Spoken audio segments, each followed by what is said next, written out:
Yeah.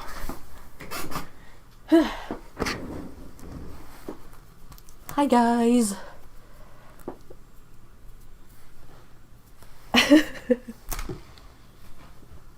Oh yeah, I was thinking that I need to put up my little Halloween kitties.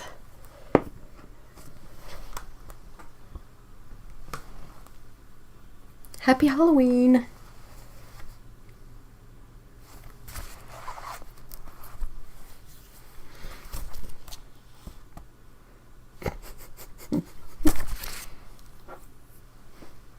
Can you guys hear me and see me? I know. Tu fais Monsieur 6.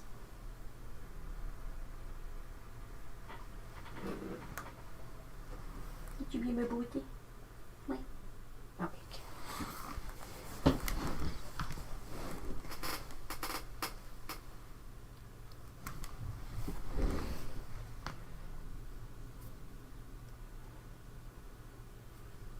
Oh, awesome! Hi Jill, hi Annette, hi Box of Paint, hi Kelly. Hi guys! Happy Halloween! Ooh, ooh, ooh. I got candies, right? I got the only 2 Halloween decoration I have in here. And I got tea. Taking a break from the coffee because I think it gave me a headache recently. Hi Sally! I think it is next week for us in Canada. Next weekend we'll go back 1 hour, I think.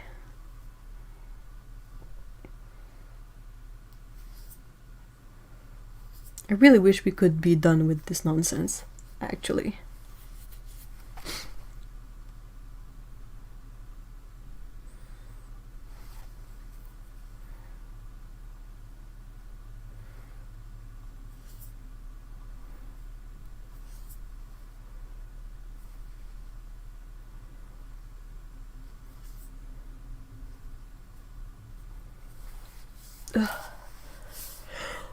Woo. Sorry, it's kind of weird to go back to tea after drinking coffee for a while. I'm a bit more sleepy. Calithurialism, not quite, but I will explain the meaning of this a bit in a few minutes.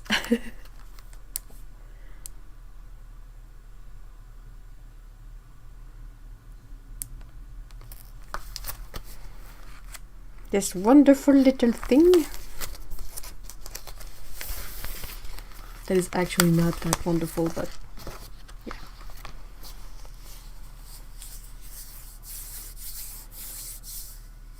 So you guys, I hope you have your snack, your tea, and your Halloween spirit with you. I got jelly beans.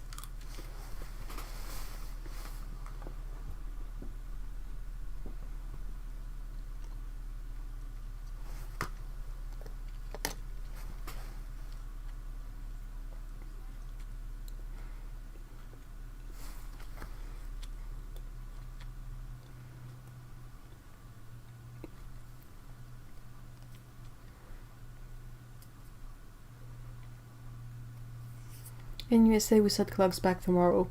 I think ours is next weekend, but I am not sure.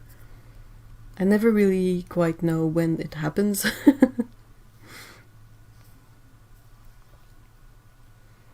Hey, hi April. Hi Sally. Happy Catoween.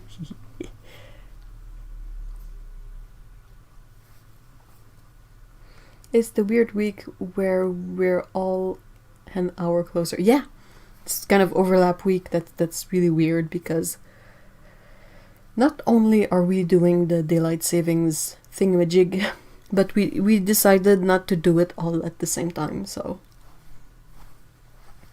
much confusion.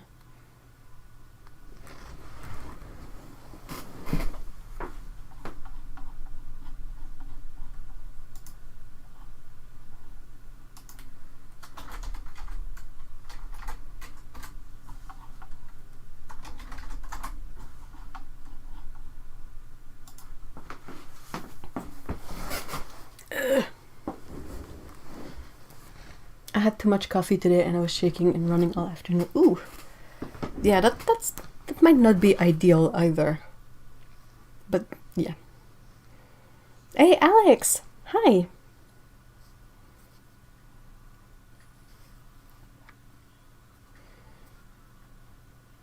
Le cercle chromatique sounds better in French. It's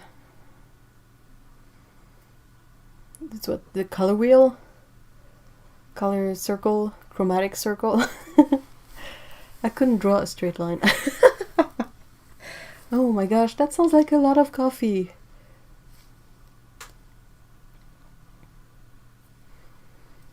I think I was having too much coffee and it caused me to... because I already do clench my jaw too hard. And I got the thingy at night that you can put on your teeth while you sleep, but I also clench my jaw during the day. And I have to be careful to notice it and relax it. But I think maybe with the coffee I was a bit too high-strung and I kept clenching it too hard and it was not a big headache, but it was an annoying one, if you know what I mean. I saw your jelly beans and had to go get the bag I bought yesterday. Yay! Jelly beans! Did you get any specific flavor of jelly bean, Kelly? Daylight savings is tonight for me in California, even though people voted to end it 2 years ago. Aw. We should definitely end it all over. Let's be done with this nonsense. Hey, Tsikaboo! Hi, Malvina!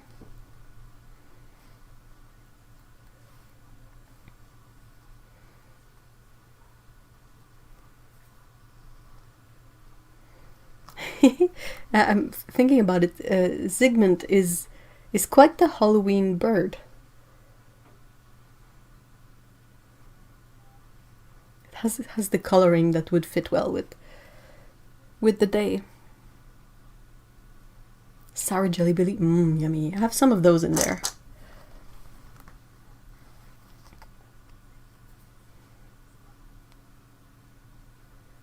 I love that they are sour, but that they don't have the little sour sugar on them, so you don't absolutely destroy your tongue if you eat a bag.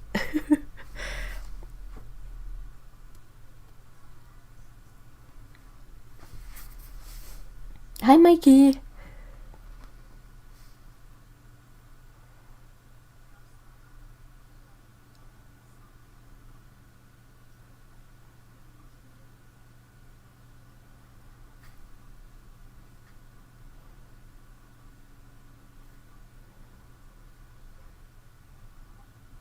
He looks so scary when he's molting. You can see that he has no eyes. That's even more Halloween-y. The ultimate Halloween bird. I didn't know that he would molt that completely. I don't think it's something I've ever observed in an outdoor bird, and I've never had a bird myself, so... Jaw clenching is never fun. I have TMG. A jaw condition where it locks and builds up until it jumps, which is sounds unpleasant.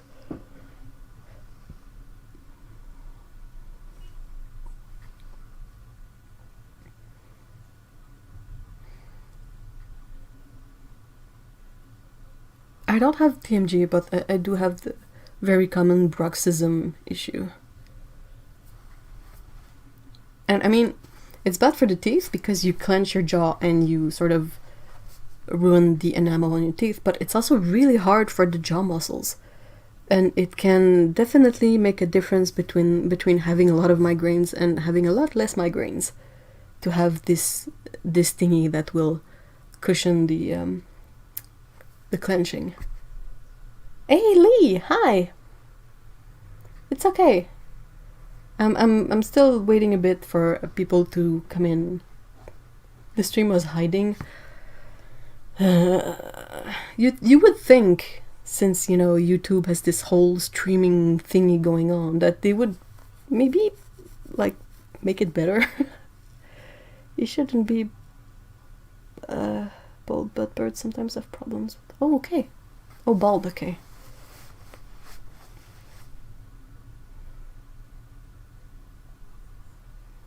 a bit like shedding for cats, I guess.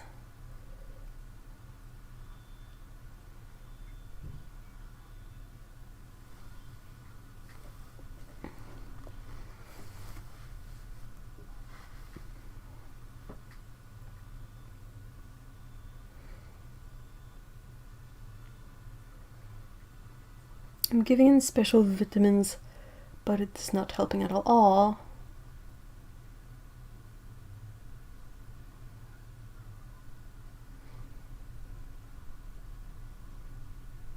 What's the main issues that comes with the molting issues? Like, is it that he's gonna be cold? What happens with that? It's a party now. Yeah. I'll get started. The setup for this thing is that I was decluttering old boxes, and I still had stuff from when I was in school, mainly graphic design college, and then like cartoon animation. And I found this one. This is from graphic design college. You have the year at the bottom, so it's it was in the classes of winter 2001. Hi, Stephen. So that's almost 20 years old, can you imagine? And I wanted to show it because there is a reason I hold on to this. I held on to this for 20 years, is that the process of making this stupid chart was so tedious and like made me hate that class, because in graphic design we had a class that was about colors. And one of the first things the teacher had us do was this chromatic circle. And the thing is that we made each of these circles from acrylic. We would go through paper pads. Well, I think it's like thin cardboard. So like sheets and sheets of it, and tubes of expensive acrylic to get all these different hues. And we would go up to the teacher with a stack of swatches, and she would compare with her swatches and be like, oh no, this is not enough green, this is not enough this, and you had to go back and repaint them, and until you had the selection she wanted you to have.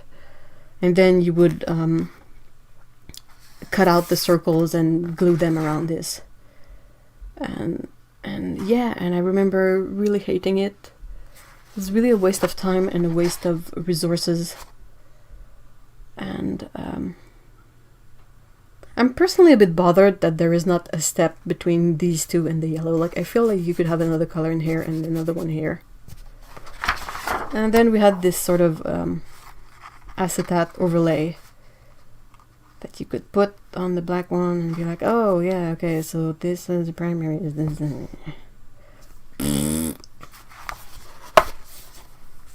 So I will probably hold on to this until I get fed up with it, but I still wanted to honor the sacrifice of patience and paint and time that went into this. Because it was so stupid. There were many like more fun ways to figure this stuff out, rather than have us spend many hours just mixing and painting on paper. And we had to make like the colors flat and not too streaky. Blah, I swear. Friend with blind magpie told me to feed him with kiwi and pineapple, and I think it is helping with molting. Oh, poor little bird. We're gonna knit and crochet him little hats. So if it's kiwi and pineapple, that's probably because of the enzymes in it. You know, the same kind of enzymes that will make it so that gelatin won't get solid if you put fresh pineapple and kiwi into Jello. Sounds like your teacher was getting a kickback from the paints. Definitely, Sally, definitely. Hi, Paulo.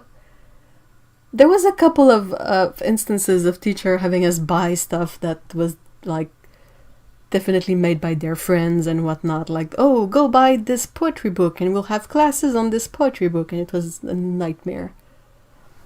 Rip paint that didn't make the final version. Oh, it's so much waste. It was so stupid. I hated it so much. I had to do a similar thing in school. I didn't keep it. I mean, like, with watercolor, at least you don't use up as much paint, you know, to mix colors.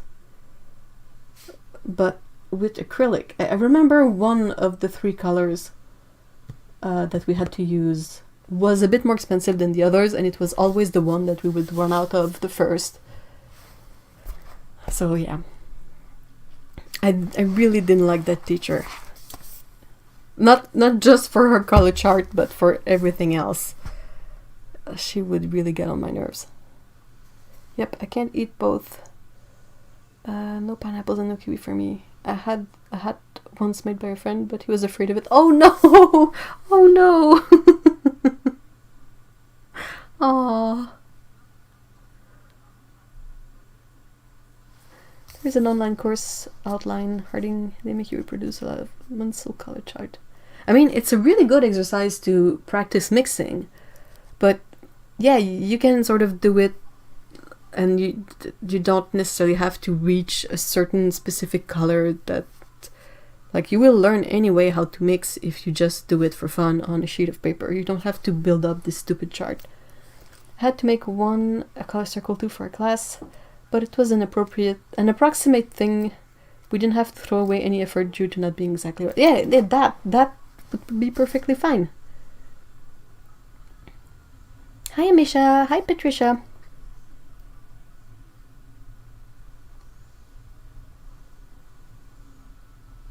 Or have you buy art supplies? Yeah, I mean, back in that college class, yeah, we had a class that was about colors specifically, and we had another class that was called something like visual language. The visual language class was more about, like, kind of being an artist for 5 minutes. Like, the teacher would have us play with mediums and, like, really analog stuff, not computer stuff. And the color class had us do a lot of stuff with acrylic and a lot of what's the word I'm looking for? Yeah, exercises with acrylic. But I swear, that stupid teacher. Like, I was looking at this, and I mean, this is the chart that we painted all the dots, and she chose all the dots, and then she would rate us on this, and I got a 9 out of 10. And I was like, how come not everyone in this stupid class has a 10 out of 10? I mean, we went to you like 20 times to get the exact same colors as your stupid swatches, so what the heck? Ugh.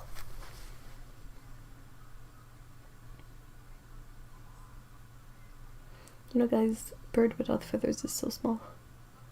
It is. It's a bit like seeing a wet cat.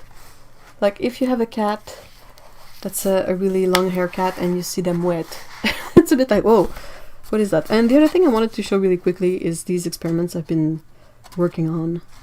Mostly because it's fun, because it has like gold and silver on it, so it's like shiny, but yeah. That's it. Not much else to see there. My oldest son took an art class and they had everyone buy prang set. I would rather have the darn teacher buy us prang sets than like expensive Liquitex acrylic tubes. For what we ended up doing with it, I mean, sounds like she was extremely nitpicky and unnecessarily rude about it. Definitely. Hey, Otto! Hi!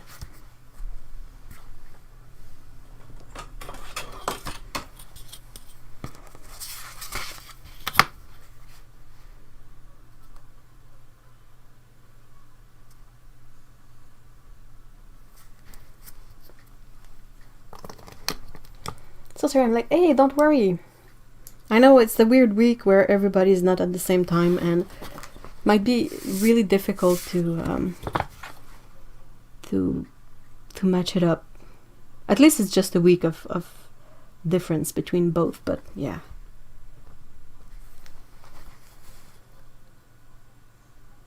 If not worry, I was doing the same exercise at the university with cheap paints. It was ugly and we didn't care. I wish we could have had one like that.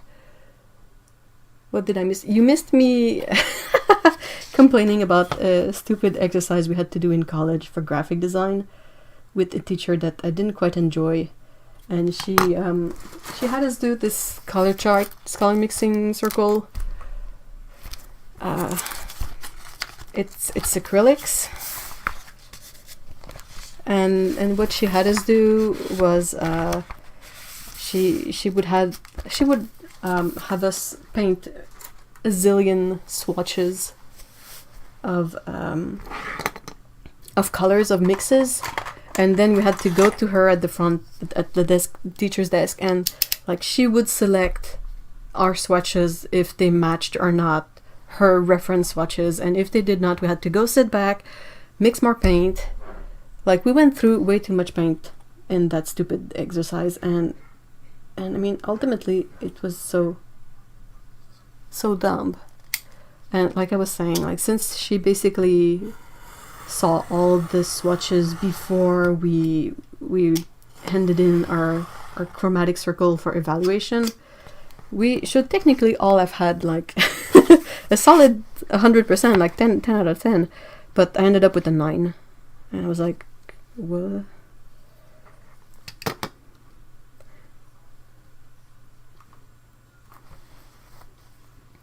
I like those new kitty pieces. Thank you so much, Sally.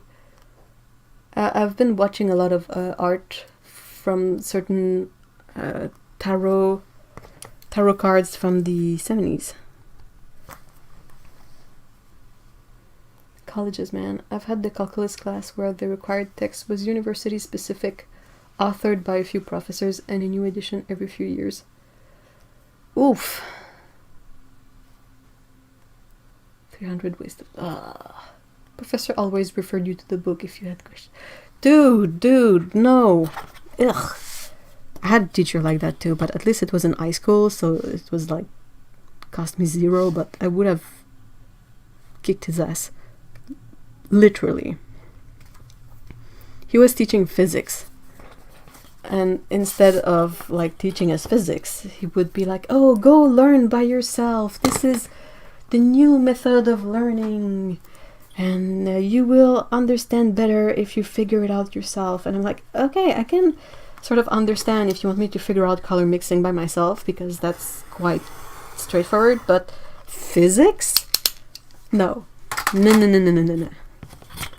So basically, I did terrible in this class. The only part of the class that I thought was interesting was the part about how the eye perceives color. That's the only part I remembered. Oh yeah, I did those with watercolor. Yeah, watercolors would have been better than acrylics, right? Seriously. And I mean, it could have been just an exercise, like, guys, try to get these mixes and try to see the reach of color. And I mean, we were doing graphic design work all on the computer, so it is... Ugh. I never wanted to tie students down to one book that they had to buy, so I used to always have articles in the library to copy, much cheaper for students. Yeah.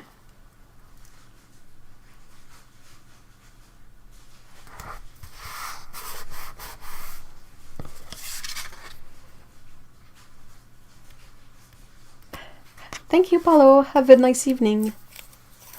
Yeah, but Mikey, you're a rock star. Most professors aren't nearly as cool. Yeah, I had other teachers that were better, but my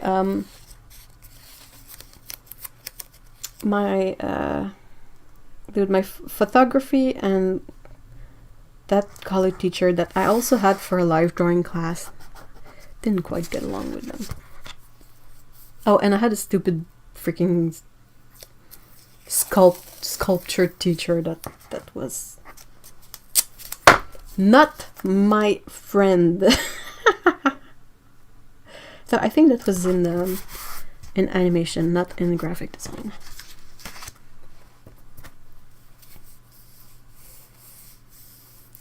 still look longing at my botany textbook from the 70s. Ooh. Yeah, I've had that issue with maths and physics. Definitely. I mean, I'm once I understand, I'm fine. But getting there, getting to the understanding point is maybe what's a bit more difficult. And the whole point of a teacher or a mentor is to help you through that stuff, not tell you to figure it out yourself. Drop some stuff off a tower, now you're a physics expert. Yeah, do a couple of seesaw at the park and you're a physics expert. You know, levers and all that stuff.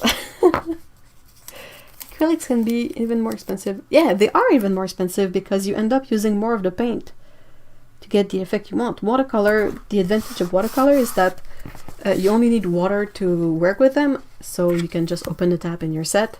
And they are kind of very concentrated. So a little goes a long way, literally. Not the same with acrylic. Yeah, I'm sorry, this is the odd week where like some people have changed their time and others haven't. And Canada is always really like late and stupid about this.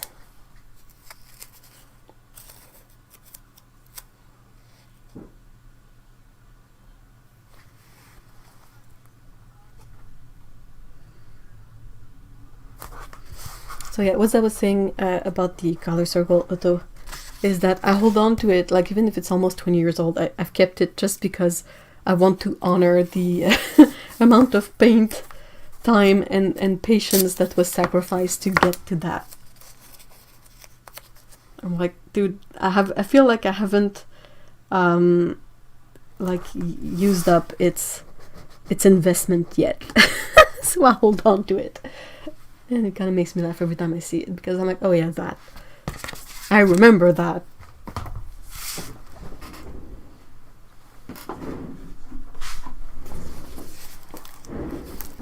Alright, so today what I figured I would try to do would be to do my Patreon drawings reward for October. That got a bit pushed. I'm really sorry about that, but they got a bit pushed to after Catoween. And since Catoween is done, I will get this done and send it out ASAP. My favorite classes in school were art, history, English, astronomy, and anthropology. My English teacher was also my anthropology teacher, and he was so nice. He let me study in his class. Oh, that's nice. Oh my god, we have candy on the desk. Yeah, that's the whole point, right?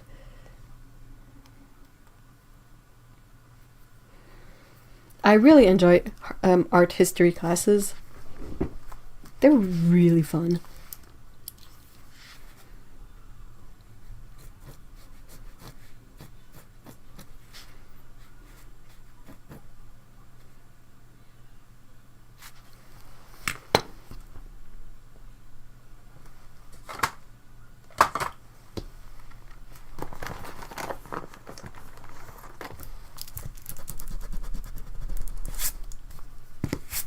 Oops, sorry for the shaky cam.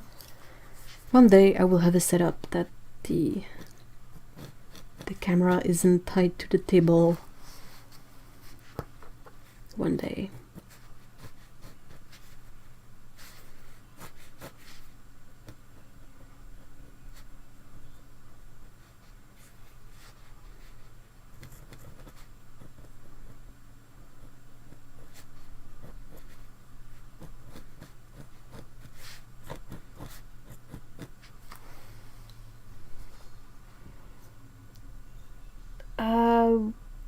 I think we were mostly talking about art school, but we can move on to our actual topics of food and cats.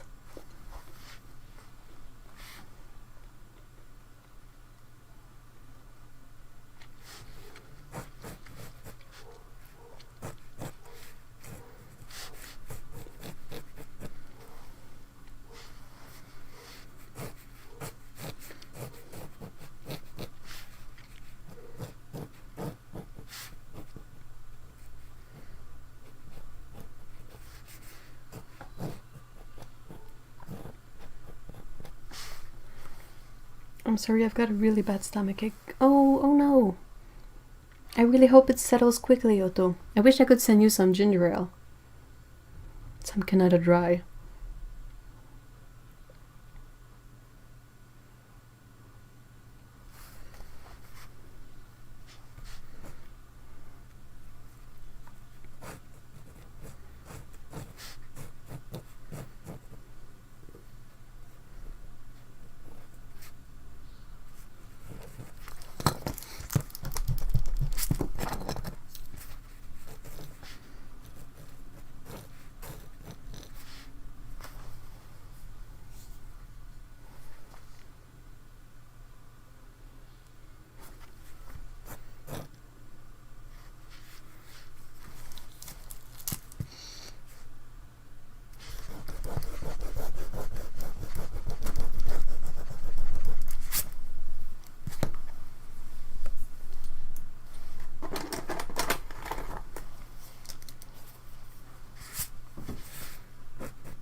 How are the fur kids these days? Seems like it has been a while since we've seen them. Oh, Patricia. They've been doing okay. They're fine. I mean, I have Scout with me, but she's nested like on another chair underneath a blanket. And Peko is on her favorite spot of the moment. But I think I had one of the cats in last week's live stream at some point. But they're doing fine. We recently found out about the kind of treats that I mean, I knew it existed, but we'd never tried it with them before. And it's those, you know, those kind of tubes of meat puree in there. And basically like a, you know, kind of like a thawed Mr. Freeze. But it's not sugar water in there, it's just like a puree of meat and water. And you open them and you just slowly press out the stuff and they lick it off the tip of the tube. And they go crazy for that. I had never seen that before. They go absolutely crazy for those. And it's really funny. I was like, oh no, we've absolutely created monsters here.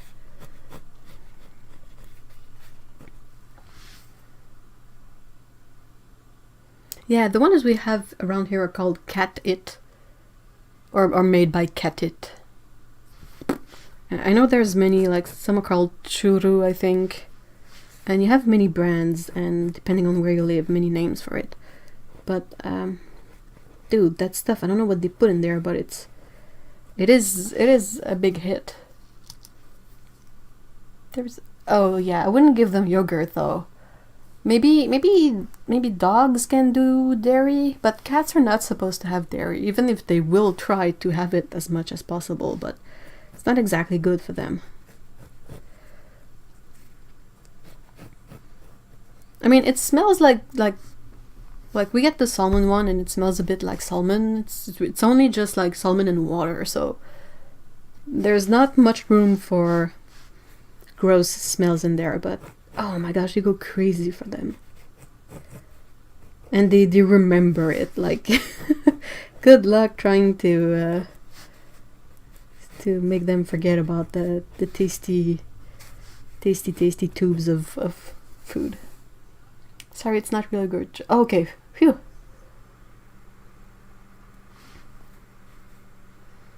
Because yeah, the cats and dairy, like they want that cream, but they cannot exactly process it properly.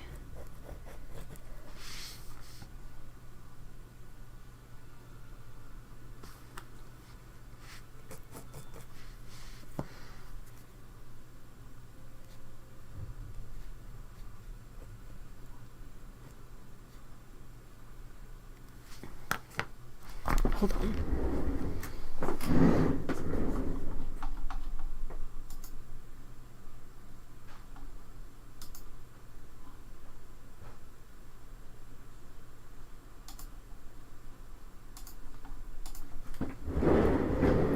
been drawing a lot of cats, so I had kind of a... I was not exactly remembering how to do the white spot on foxes.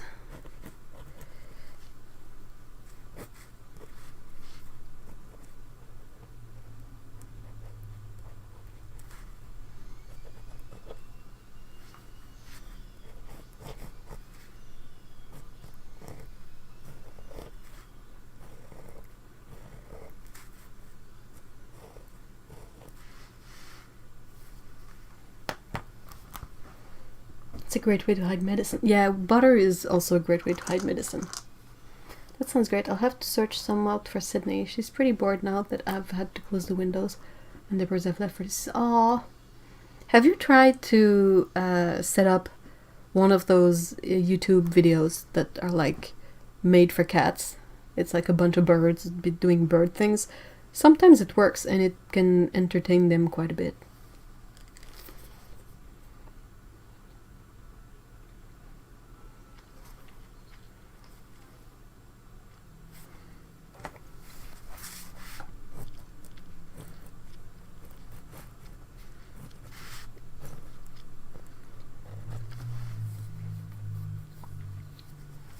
Sorry, I'm munching on jelly beans, so if you can hear that. Our golden Scooby snacks, if you will, are just freeze-dried salmon. Easy peasy and not stinky. Yeah, we've had the dried meat. I think we tried shrimp, salmon, the beef liver. The shrimp was their favorite. They would actually rip through the bags or get to them even if they're in boxes. So but then the way our cats are fed, their regular food acts as a treat too. Our cats apparently love game shows. What kind of game shows?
Fish food is surprisingly stinky. Whenever I open the can, I'm just like, ugh. Yeah, it's definitely stinky. Most pet food is, you know, not great. Nothing on the computer interests her, including birds, but she's quite content today since the magnolia outside her flat window is dropping leaves. Oh, that's so cute!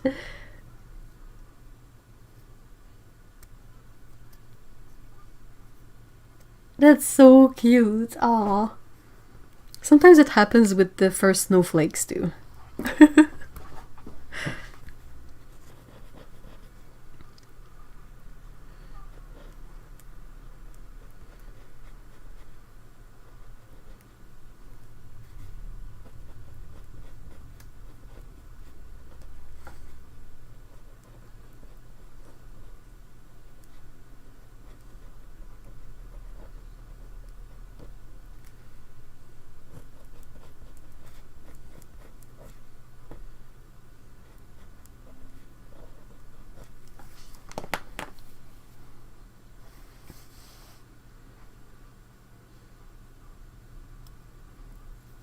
Our government have hijacked Halloween with an announcement that they keep pushing it back in time. It's going to start at 4, then 5, then 6, then 6:30.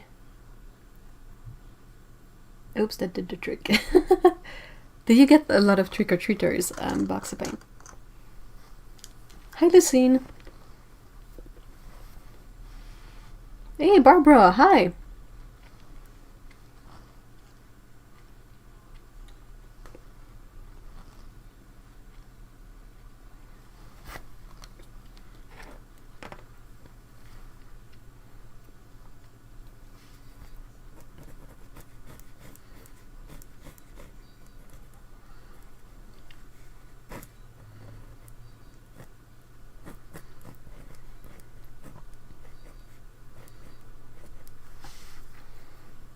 Tonight's supposed to be a full blue moon. What makes it blue? I had a male Siamese who was captivated by corn shucking. Oh.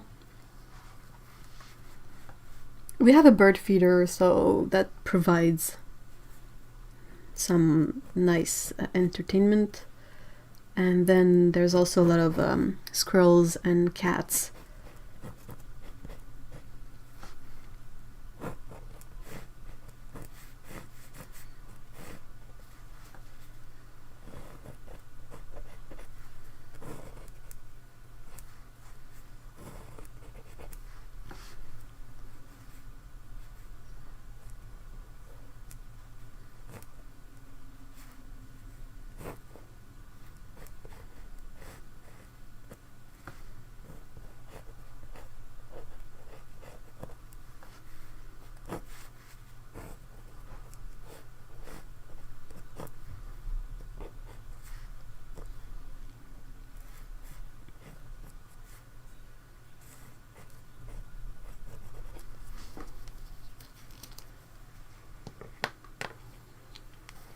Which is, as you probably guessed, I'm saying pretty right, once in a blue moon.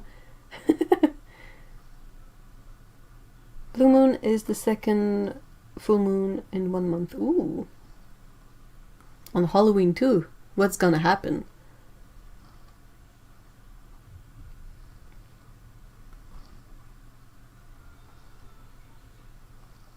Random tip or tip of the day, Gesso can go bad if it's ancient. Ew. How does it go bad though?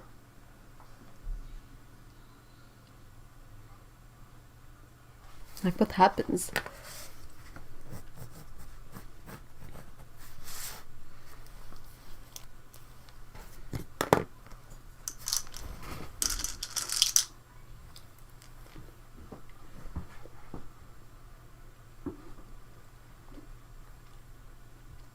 Hey Carolyn, hi.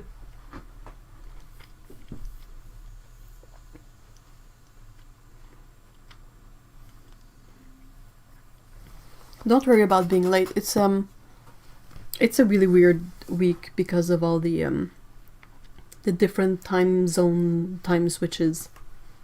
It separates and smells incredibly awful. Ugh. Well, at least you know that there's only one thing to do with it at this point, and it's to throw it away. Sometimes something is just a bit off, but you're like, maybe I can use it anyway. Maybe I should keep it. But when it's that bad, it's not made with crushed marbles, crushed marble and rabbit glue anymore. Yeah, I don't think crushed marble could go bad, but rabbit glue...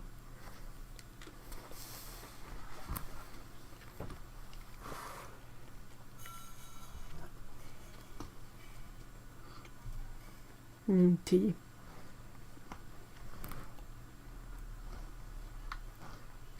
I'm sure the rabbits are happy about that.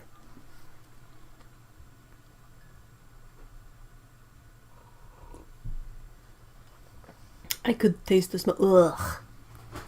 No, no. Nope. Nope, nope, nope, nope, nope.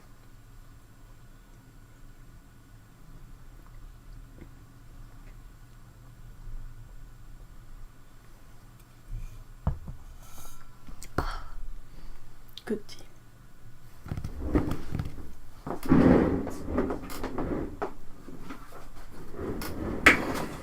Oops.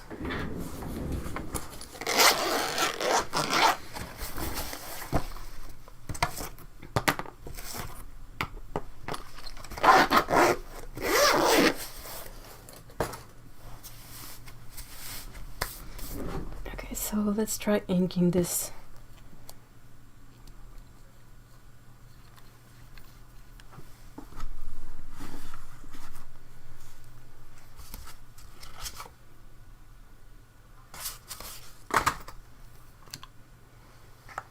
I'm so happy it's on myself. Aww. And it's Halloween too. Yay. We love good weather on Halloween.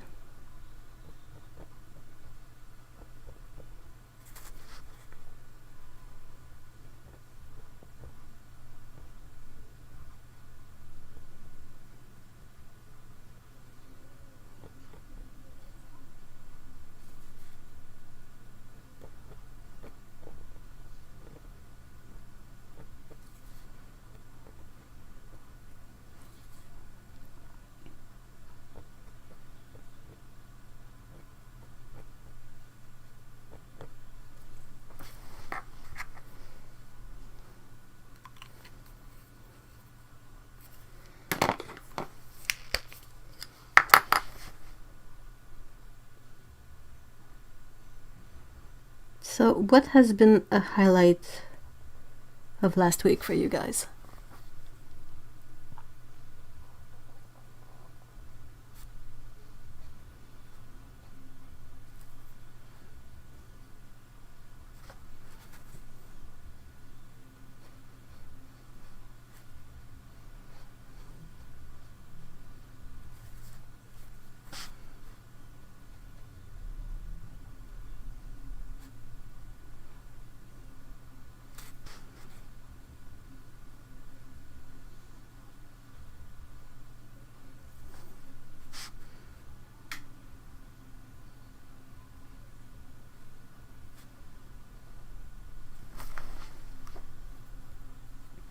Getting some Christmas decoration shopping done before the crunch begins. Oof. Oof, that's Hurley. Blech. I used to be more into decorating for Christmas, but I gave away my fake tree this year, so I guess I'm maybe done with that. Nice as in 70 Fahrenheit instead of 117. Blech. We got a little boy hamster. Oh, really? You maybe have to possibly share some pictures with us on Discord.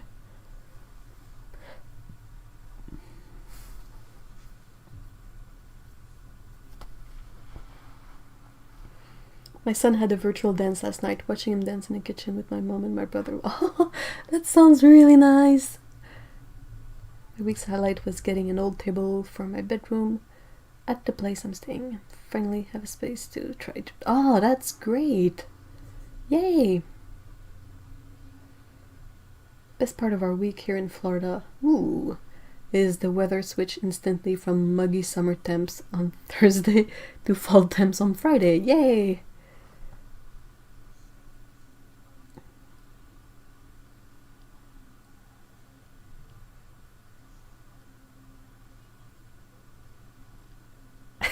I never take down the lights, so it's technically already decorated here too.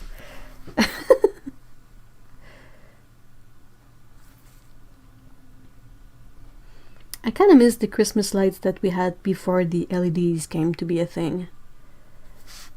They had a lot more warmth, and like the colors were so much more vibrant with the good old bulbs in there.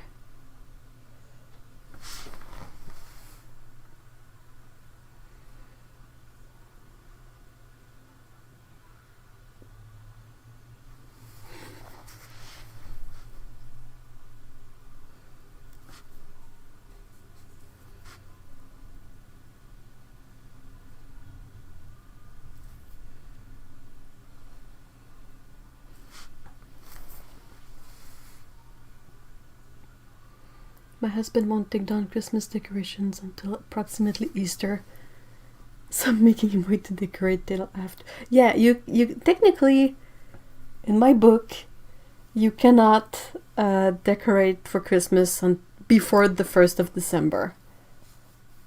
The pretty fire hazard light. Yeah, those. They were so much prettier though. Oh, like the LED ones, they kind of glow, but they don't emit light really. And they always have those blue LEDs in there that just look, they don't look Christmassy.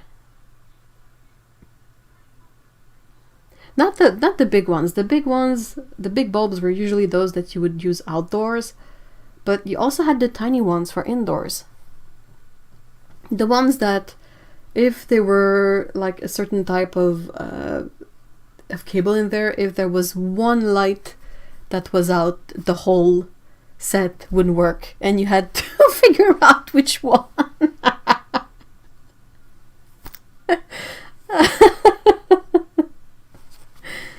My paintbrush just came apart. What? Is it something super glue can fix?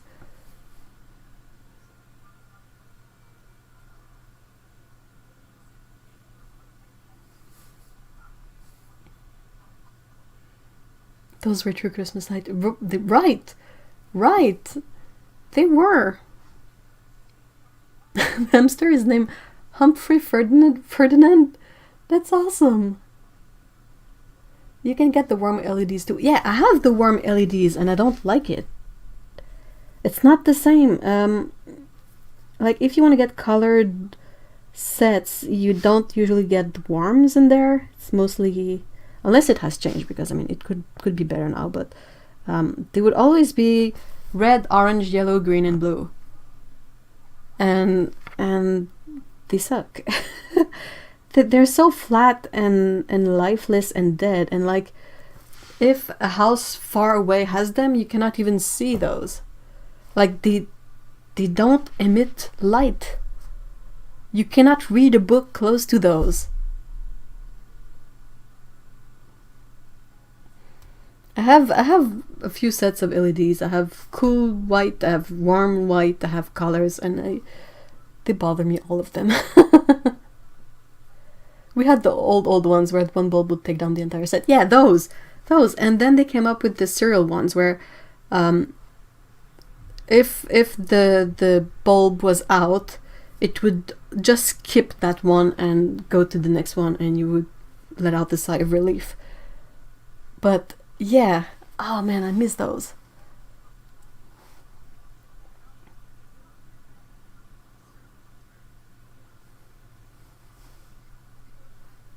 Yep, I love the pretty fire hazard lights. We don't have any at the moment, but we don't really decorate here because we're grumpy.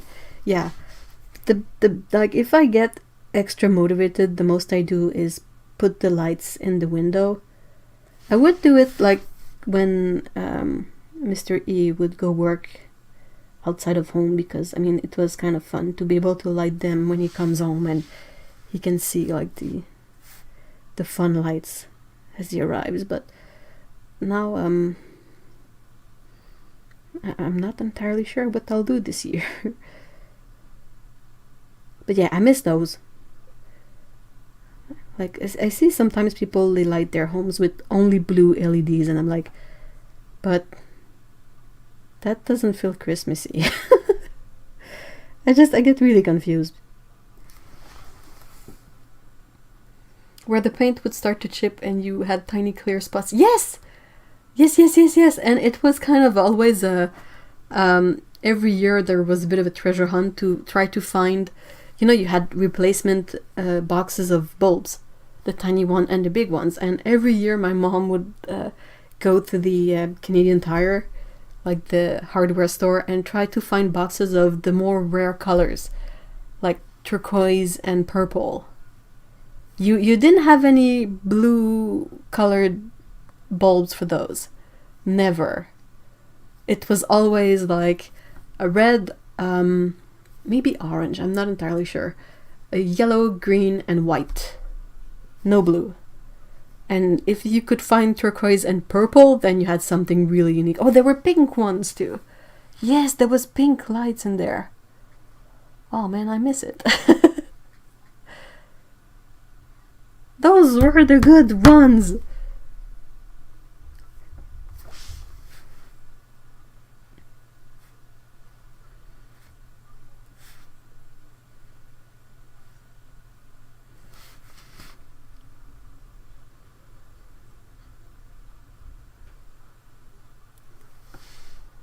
every year was strange. Yeah, there's that. First thing you did is you would dig them out of the the Christmas stuff box, and then would be to try to make sense of the big knot that they had became during the year.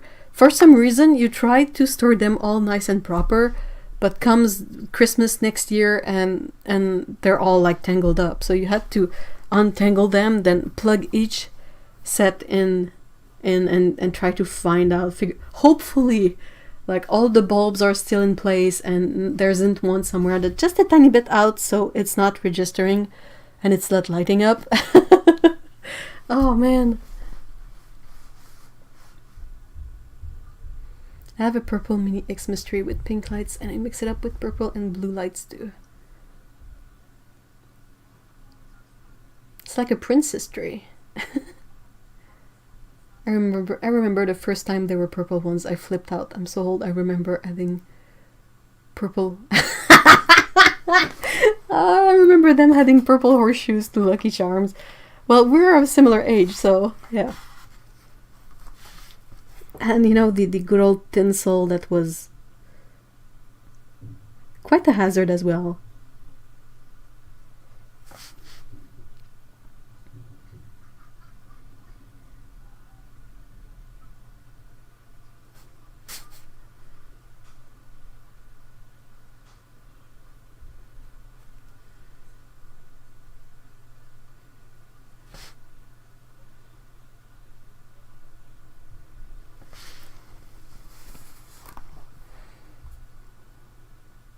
I remember my grandma had strings of bubble lights with little tiny screw and base. Oh man, yes!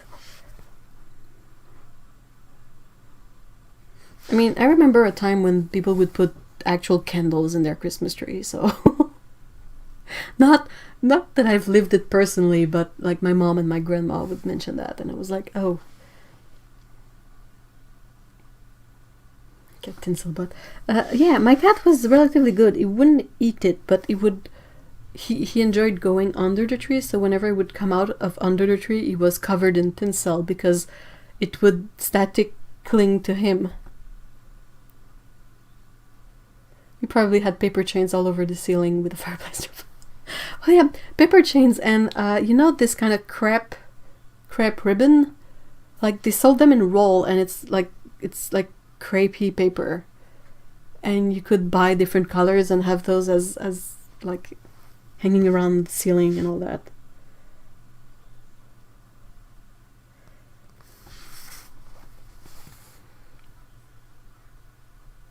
Icicle, yes, icicle tinsel, so pretty and so horrible. Yeah, definitely not a good thing. Though, I mean, credit where credit is due, we would pick it up every year and we would reuse the same. So we carefully put it in the tree and we carefully removed it from the tree so it wouldn't end up in the waste.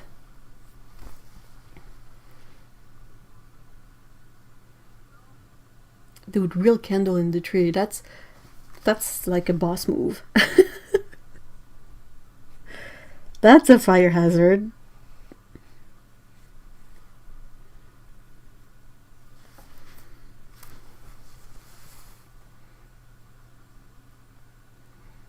And even though they all worked just fine when you unplugged them at the end of the season, they somehow died. Yeah, they're in a box, no one touches them for 11 months, and for some reason some of the bulbs die. The springy paper? Maybe. I don't know what's it called.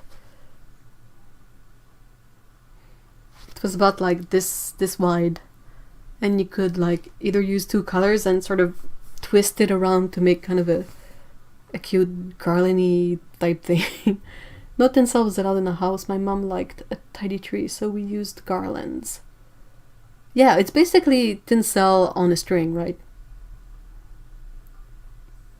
I'm glad my family isn't the only one who had bags of reused tinsel wrapping papers and bows. Oh, definitely. Definitely. My mom would save up all the bows that were still usable. Wrapping paper was a bit more difficult because as kids we would just shred it. But yeah, tinsel was reused. What else? like Halloween decorations that were basically just some sort of plastic bag and ribbons. We would always keep all the stuff that could be sort of reused. We kept it. Oh man, my mother-in-law puts real candles in the tree every year. Oof.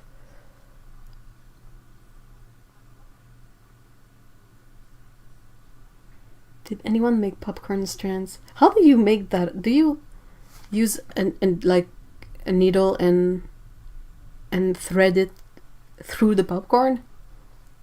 I've always wondered how the popcorn manages to stay on the string. Like I feel like it would fall apart. My mom saved pieces of string in bacon grease.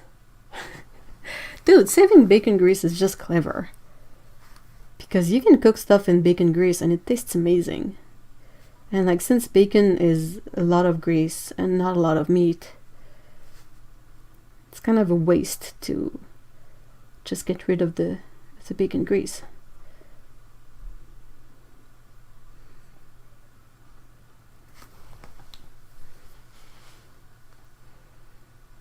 We had colorful lights in the trees, and many of them even back in Russia. I think that if there is a sort of a thing that is that goes through boundaries, if it's part of the culture, people will find a way, and it's stuff like Christmas.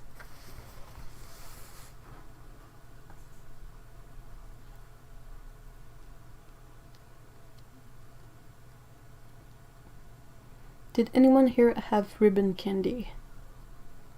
What is that? I used to do popcorn and cranberries. Ooh! I love that some of the decorations are also using like dried orange slices. That's gotta smell great in the tree.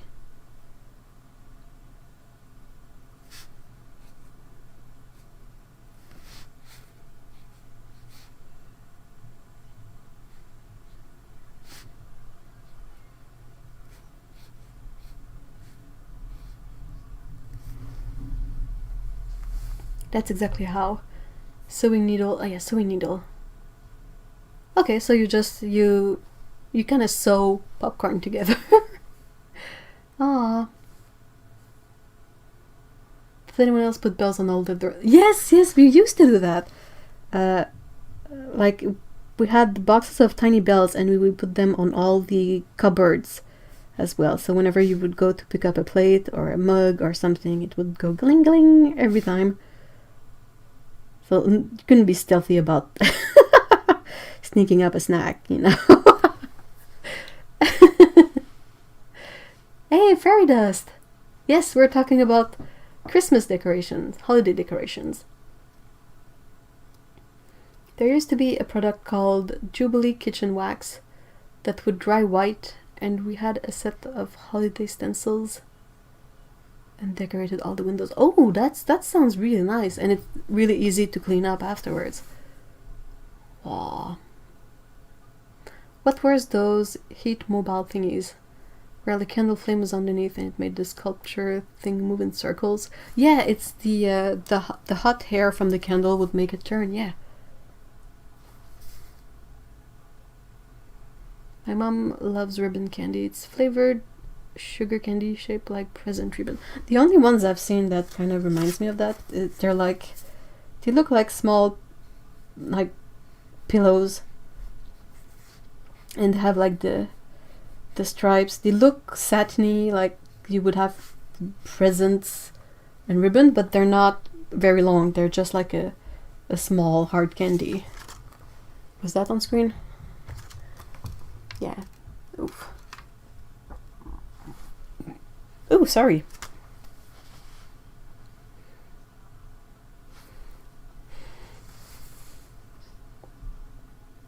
We tried a few years to make popcorn strands when I was a kid, but my mom and I love popcorn too. To get more than a couple of inches strong before we were munching on the merchandise.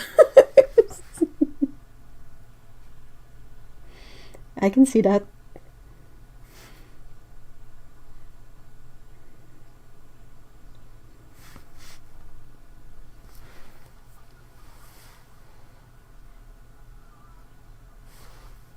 The candy cane ribbon candy or the chewy ribbon candy?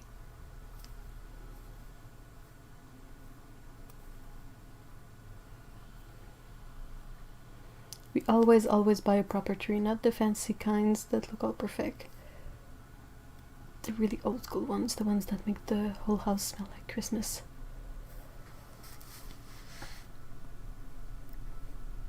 I remember doing that, but when I moved into an apartment, I decided to get a small fake tree because I kind of felt bad about throwing away all the trees every year.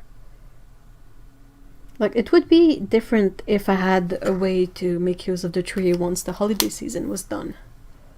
But since the only thing we can do with them is throw them out, I was a bit, like, unconvinced.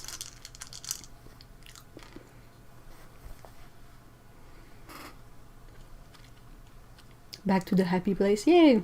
Welcome back! We are talking holiday decoration.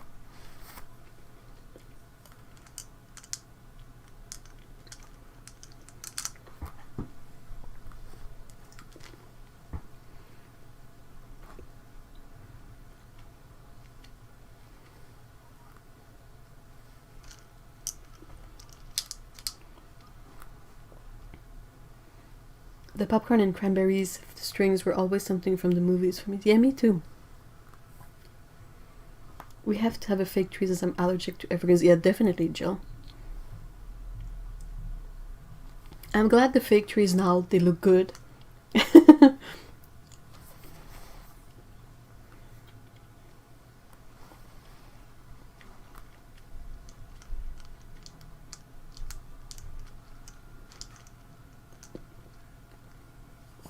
Oh my gosh, fairy dust. That's exactly what I said. Fairy dust says, we used to have really pretty multicolored lights, but the new LED ones are much harsher colors. They're not at all as nice as the old ones. I know! I completely agree. Like, I rambled about that.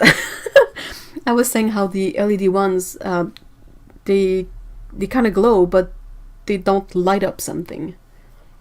Whereas the older ones that had tiny light bulbs in there, they would, first of all, they would get really warm, but they would also produce light. And as a kid, I would often have one in my windowsill, and my bed was just near there, and I would often sneak some reading in, like reading by the Christmas light, when I was supposed to be sleeping.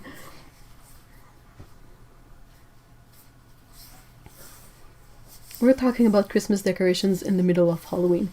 Is anybody else imagining Nightmare Before Christmas Jack getting all excited? Oh.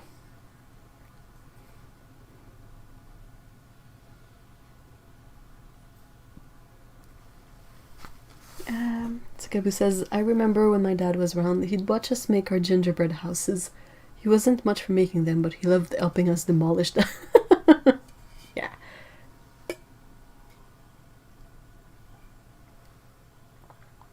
Oh man, holiday cookies. I miss it too.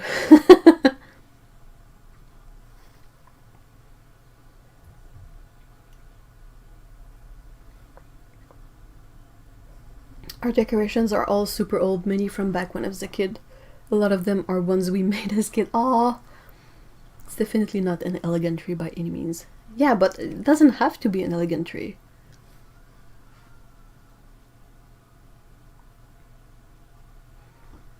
Paxapane says, we went to get some Halloween stuff at the garden center in late September and half the store was Christmas. It was so weird. Yeah, seeing Christmas stuff before Halloween is done is always weird.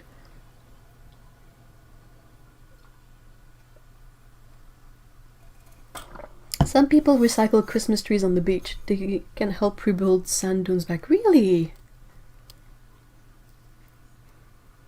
Not something that will happen here, but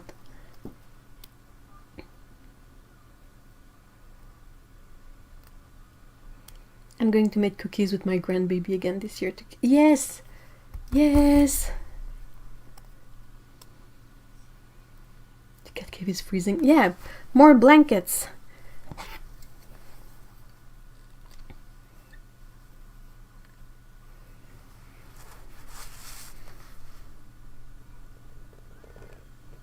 We need to get you some fuzzy blankets. More fuzzy blankets, because I'm probably sure you have some already, but more fuzzy blankets.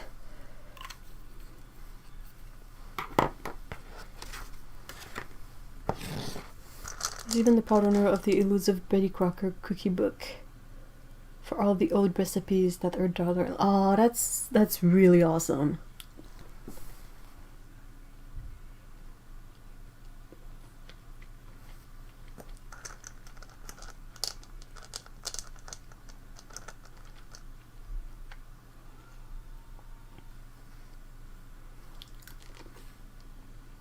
I too own the Plate Bible of all cookbooks.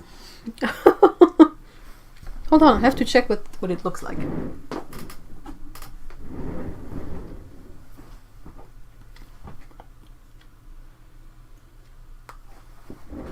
My mom had one, but I think it was like the French Canadian version of, or like equivalent.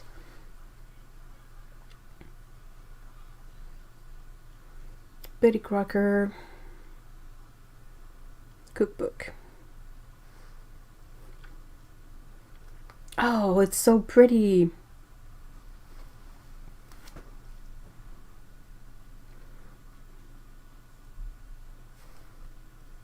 Is it this one? Because, dude, that's a gorgeous cover. I apologize if the camera is a bit fuzzy today. I tried fixing it, but that's beautiful.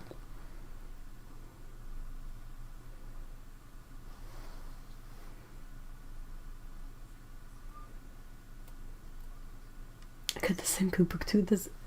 Doesn't everyone over 27?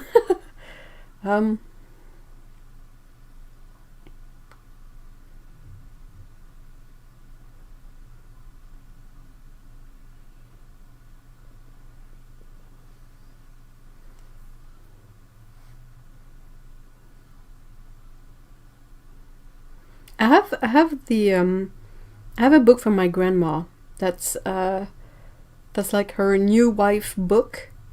It has recipes in there. It has like how to be a wife, you know, that kind of slightly weird stuff nowadays, but it's quite interesting to see like the recipe she added in, the comments she wrote in the margins.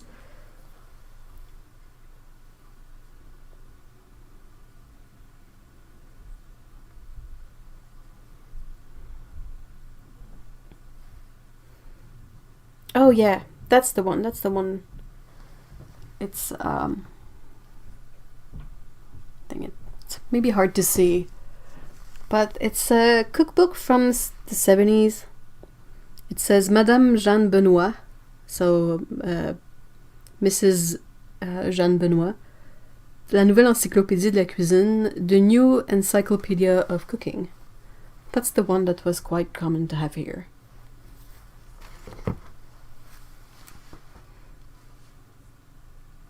To all the cookbooks.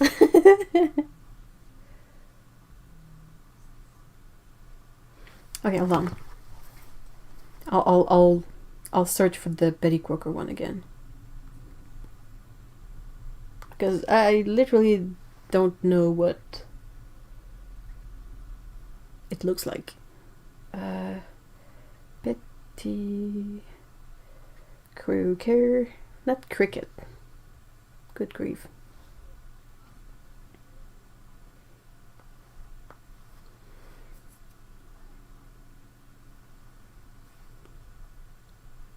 So it's Better Homes and Garden. There was a lot of that red cover with like the wheel of stuff. Oh my gosh, the food photos on there, they look so old. So, you know, like recipes from the 60s and 70s, back when printing in color wasn't quite there yet, if you know what I mean. So the food doesn't look super good. And there is one here, Better Homes and Garden.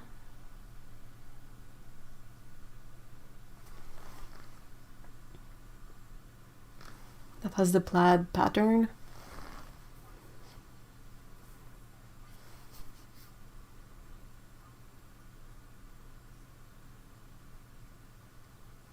They should make cookbooks that pretty again. I agree. Though, I mean, they make some nice ones with like pretty food photography on it, but... Hey, have a great nap, Jill. Thank you so much for being here.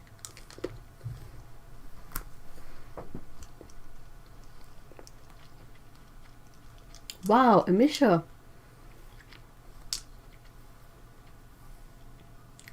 I hope you like cooking. Any salads and quesadillo? Yikes.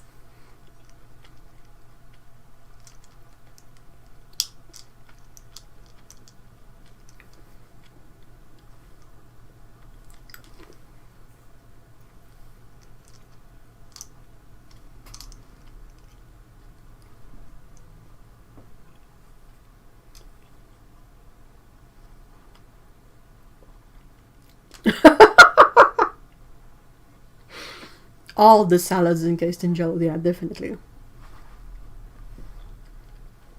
Jelly beans are good, but they're so sticky.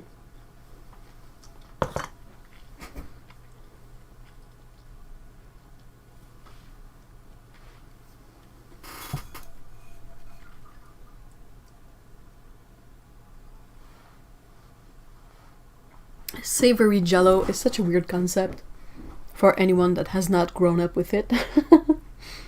Like celery flavored jello to do the salads encased in jello thingies.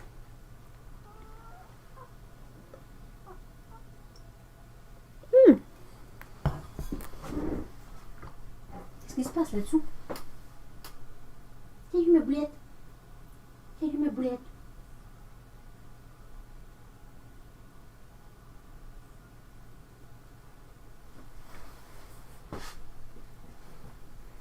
Okay, so I'm assuming you've all seen the banana thing. What? Hold on, what? One of my treasures is one from my church printed in 1932. Ooh. Whoa. Dang. You know the recipes in there are good. And probably simple.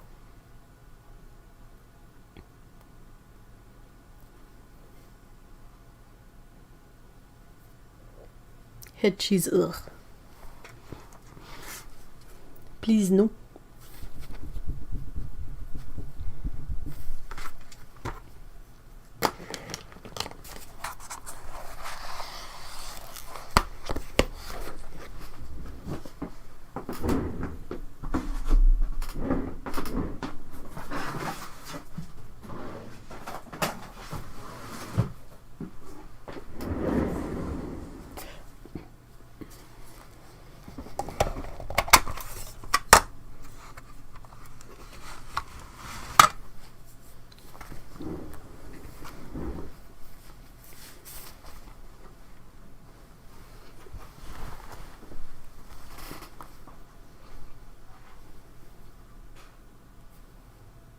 Well, yeah, meat jello. If you make soup from actual stock, if you put it in the fridge, all the broth is gonna get like jello a bit. So that would probably be the most meaty jello possible. Green jello with cottage. Oh, had to look it up. The banana candle. What? What? My grandmother was obsessed with the weird jello phenomenon and dairy whip. Oh yeah! Dude, why? Why mix like a kind of dairy whip product with jello? Ugh. I remember recipes from the 60s and the 70s where it would be like, oh, the hedgehog hors d'oeuvres, and you're like, what?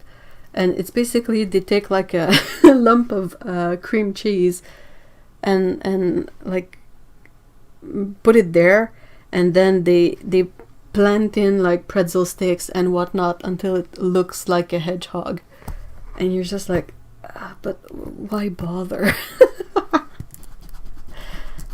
No. I apologize for shaky cam. This is shaky cam time.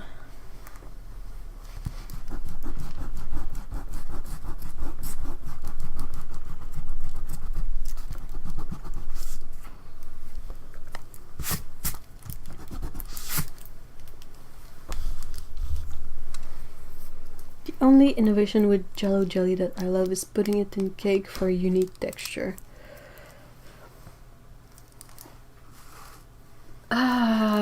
I think it's quite handy to put in popsicles too when you have kids, because that way when the popsicle falls, it doesn't drip all over the place. But yeah.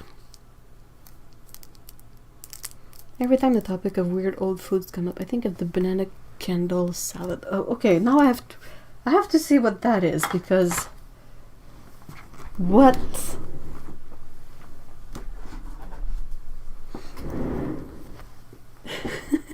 Hey, Dominic, hi. Okay.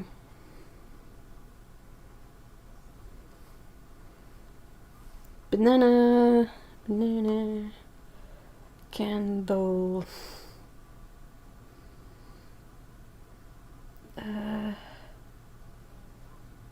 salad. Jeez. Oh no. Oh no, it's bad. Why?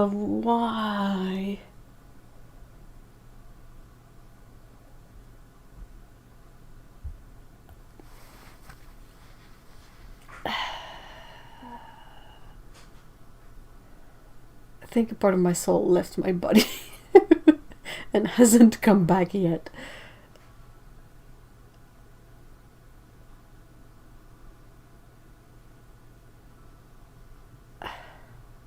Okay, so the kind of results I get are a bit all over the place, but all equally distressing. The most reoccurring theme seems to be a lettuce leaf for some reason, a slice of pineapple with a banana stuck in the hole in the middle of the pineapple slice, some sort of whipped cream on the tip of the banana, and then a maraschino cherry, which is terrifying.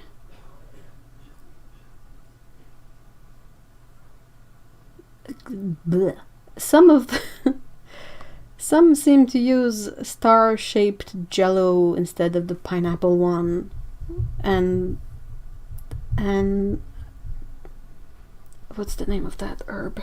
Persil? Parsley? Yeah. Okay, I'm terrified.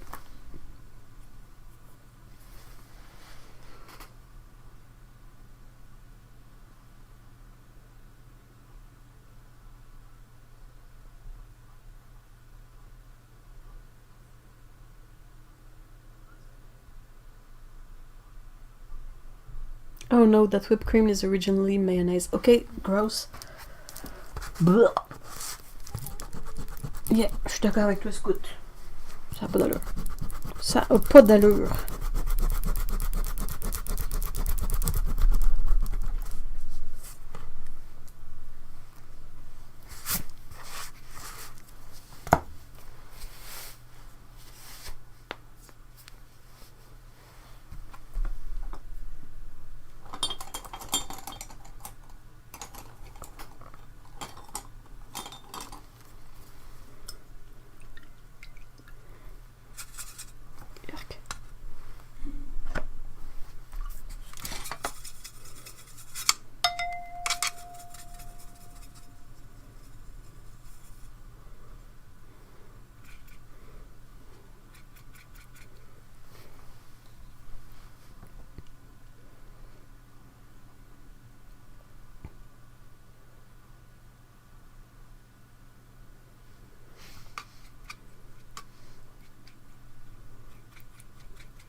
Did you know plenty of chocolate cakes to this day use mayonnaise in the batter? It's a bit... Yeah, I can sort of picture it in cake. Because mayonnaise is basically a lot of oil and egg. And maybe a bit of like lemon juice of vinegar. Which are all things that I can see happen in a cake. But I wouldn't eat a fruit salad with mayonnaise. That's just weird.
Oh, Barbara, your cats sound adorable.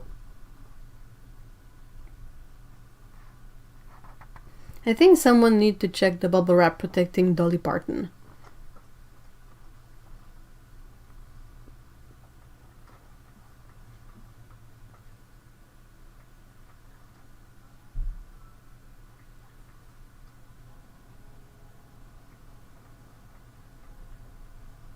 All yucky stuff aside, I will still always regret I didn't get to see super weird 100-year-old Michael Jackson. Oh my gosh, same. It's kind of the same thought with Kurt Cobain. Like, not saying it will necessarily end up well or bad, but like people with really strong personalities or really peculiar stories, like you really wonder what they would be like much older. Ooh, yeah, Dolly is a must. Dolly Parton is like the only person that for me, eat the rich doesn't apply to. She's a treasure. French bakery haul. My husband just got back from the local French bakery with a baguette, an apple honey cake, a flourless chocolate cake slice, and a mini chocolate dessert with creme fraiche. Oh wow. Yummy. Dang, that reminds me of the tasty pie I had the last time. Dang it. Though I inquired about it, and at least the delicious pie is not a seasonal thing. So I was like, okay, good. I'll be able to get some more in the future.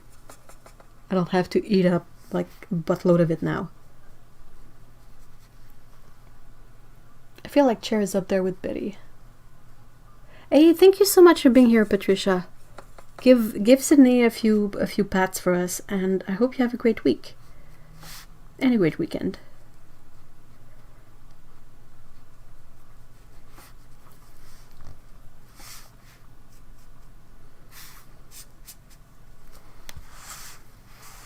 Hey, Cyan! Hi!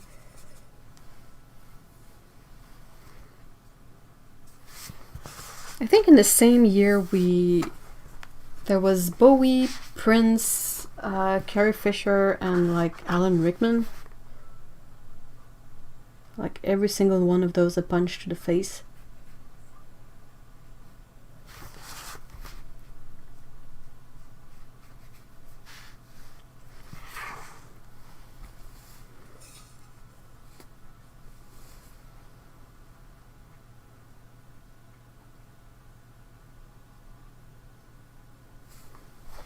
Yeah, maybe we should hop on something a bit more cheerful. I know it's Halloween and all, and spirits are with us or something, but it's also really sad and gloomy. Which, I don't know, might be fitting for Halloween, but...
It's getting weird to see celebs that were once young now. Yeah. Or,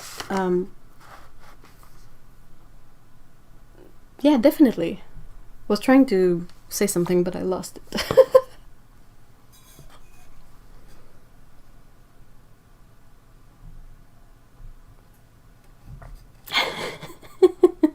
Oh no, Barbara. Barbara says, I got all the supplies together for my giant commission and kept feeling I was forgetting something. Brushes. It was giant brushes. I sat down to make up my palette and was like, oh no. Yep.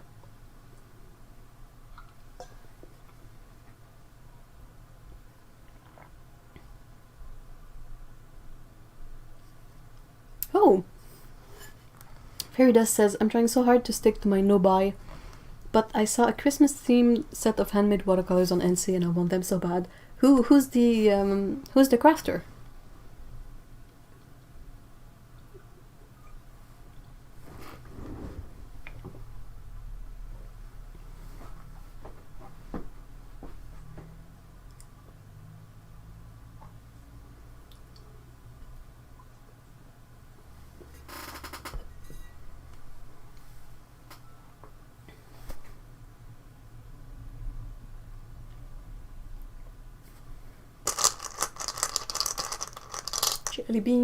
Jelly beans.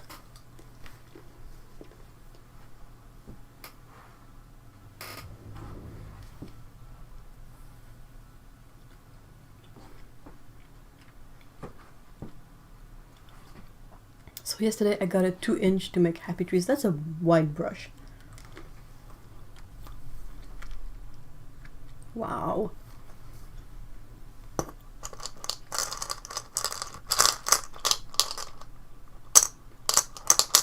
Jelly beans don't make for a good ASMR.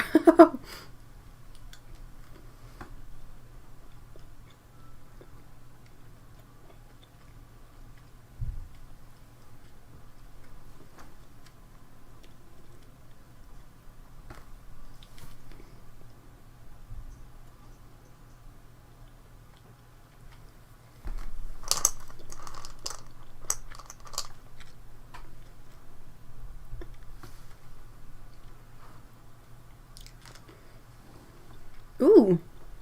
Oh, that's fine, Annette. No problem. Might be a shorter live stream anyway. I hope you enjoy your Halloween movie.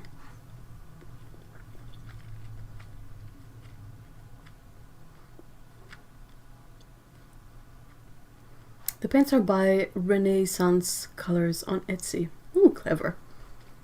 Little side note, it's Bear's first firework night. Neighbors, not us. And he doesn't seem phased, though curled up close. Aww. Poor Carl had to have the green goo. What's the green goo? And its 3 sheets to the wind. How is Emmy reacting to it? I feel so odd because Buntober is over. And midnight I start NaNoWriMo. Oh, wow. Dude, 2 challenges, one after the other? Yeep. It's nice to finish... well, Buntober or Catober or like it's finished.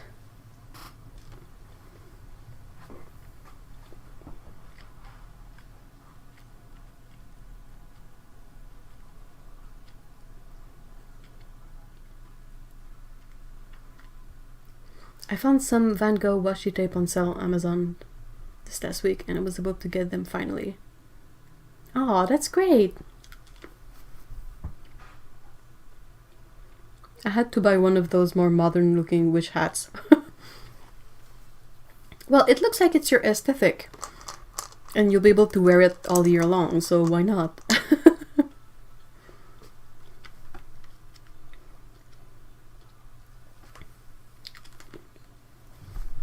I'm waiting for paint to dry. I'm sorry.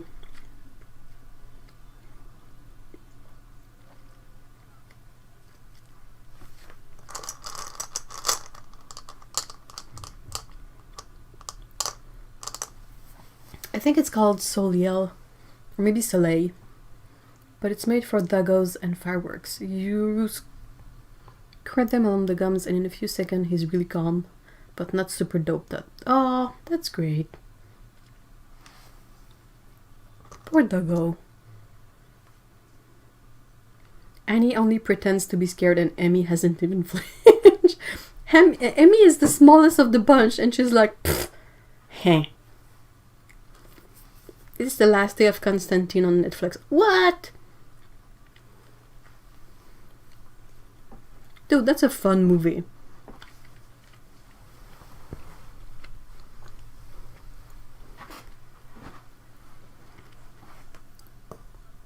We watched it recently again, and I was reminded of how much fun it is. And also, dude, Keanu Reeves.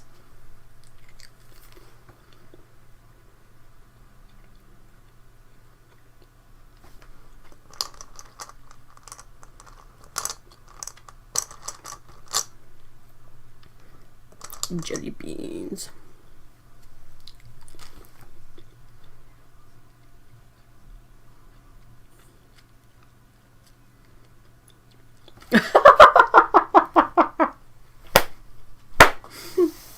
Oh my gosh, Barbara, that's brilliant. So the commission is Jacques-Louis David's Napoleon crossing the Alps, but as a skeleton with a unicorn. That's excellent.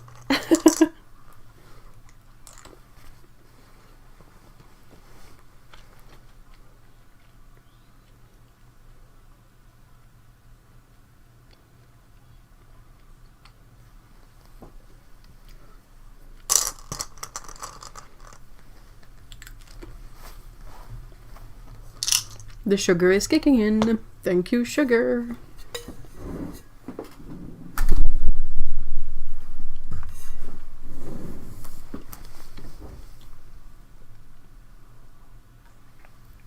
Ah, water.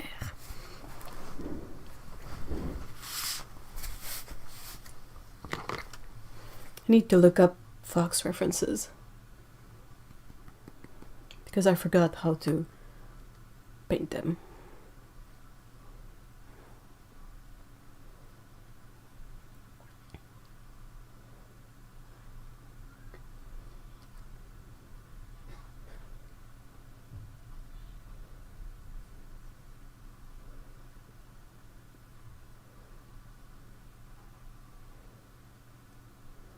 They're so cute.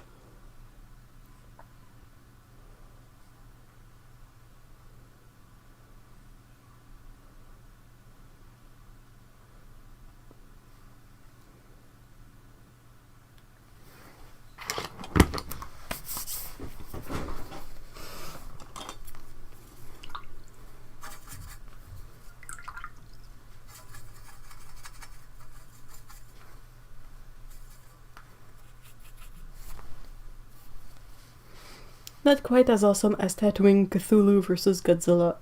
Jesus, riding a bull.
I'm always a bit surprised when people go to artists for commissions, but they ask them to do stuff that the person has never manifested any interest in.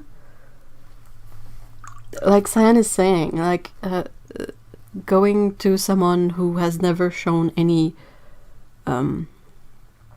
interest in tarot cards and asking them to do tarot cards is just, it's kind of a bit weird, because it's like, well, what?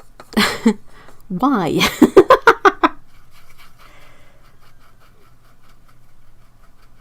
It's a bit like if someone came to me and said, like, oh, I want you to draw a robot fighting another robot in a big city. I would be like, yeah, not gonna happen, bro. Nope, nope, nope.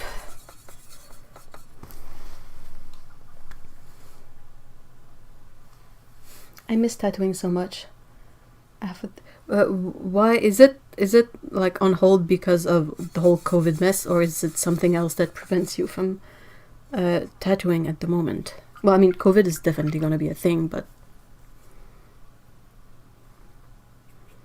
regardless of the reason, COVID will be problematic, but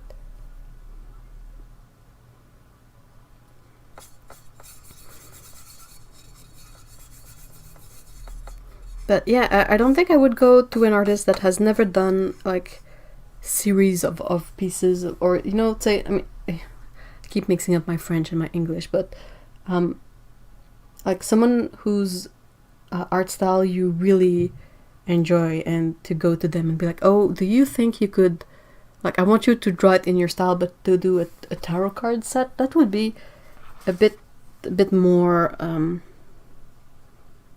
I don't know why, but I can sort of see that better. But to go to someone like out of the blue and be like, oh, do you think you could draw a tarot card set featuring this kind of imagery? And I'm like, well, you should ask that person then. if that's the kind of imagery you want. Or maybe I'm just like traumatized by really bad experiences.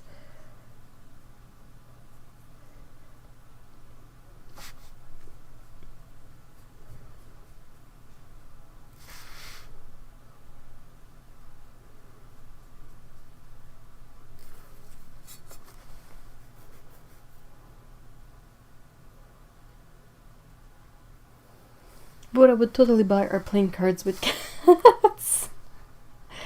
Yeah. There are many of those though, I think. I've seen a card printing site. Ooh. Like for card sets or just any kind of card? Like, what kind of card? What kind of cards?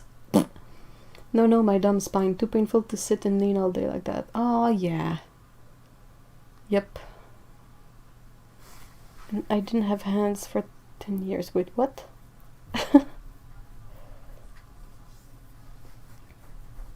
Yeah, I mean, I would go to Cyan if I wanted a cute bunny tarot. Definitely. We could call it the cute bunny carrot. Ha ha ha ha ha ha. But yeah, sometimes commissioner, they really have a precise thing in mind, and it's okay to say no. Like, if you don't feel you can do justice to what they want, I mean, it's perfectly fine to refuse.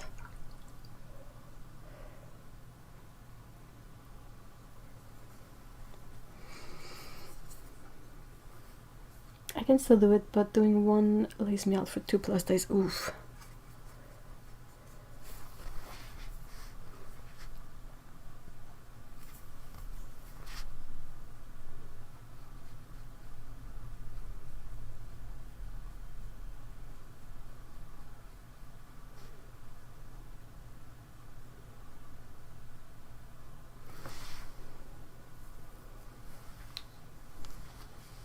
Anniversary.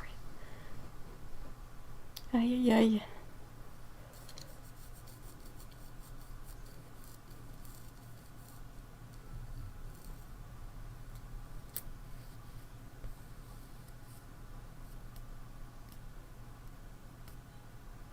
I used to make cute bunny cards for Valentine's Day every year. Aww. Bunny illustrations might be turned to storybook at some point. Yes! Yes! I think that's a great idea.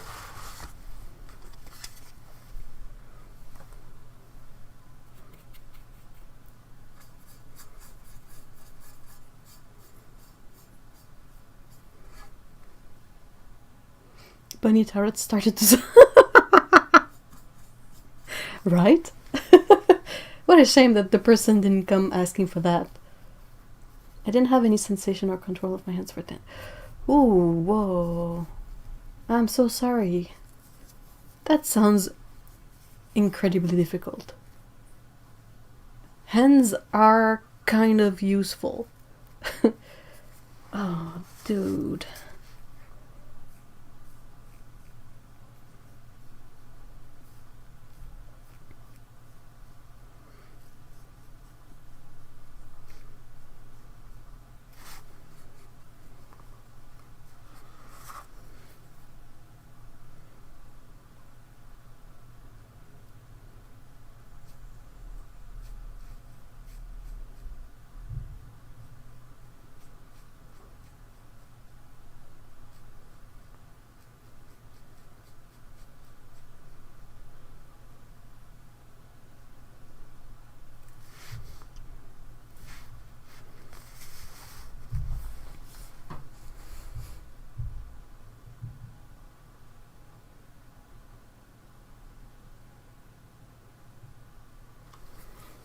Surgeons are awesome.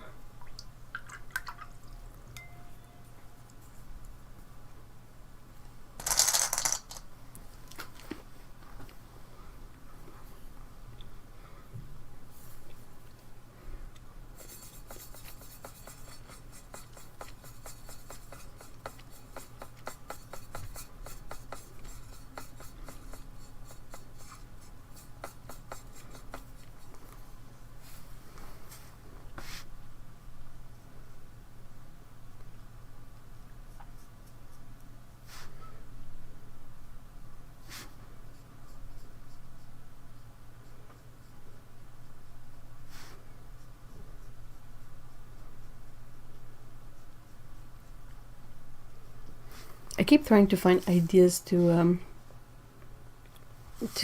like for discussion, but I don't know why this year it's kind of difficult to keep to the happy stuff. Like, oh, we could talk about this. I'm like, no, that's not exactly cheerful. Okay. How about this? Like, not really better, brain. I learned that I cannot paint with my face. Aw. Some people do, though, which is kind of pretty amazing.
Especially when you see those people who don't have hands, literally, and maximize their feet. Yeah, like someone who will drive a car with their feet, and it works. It's fine.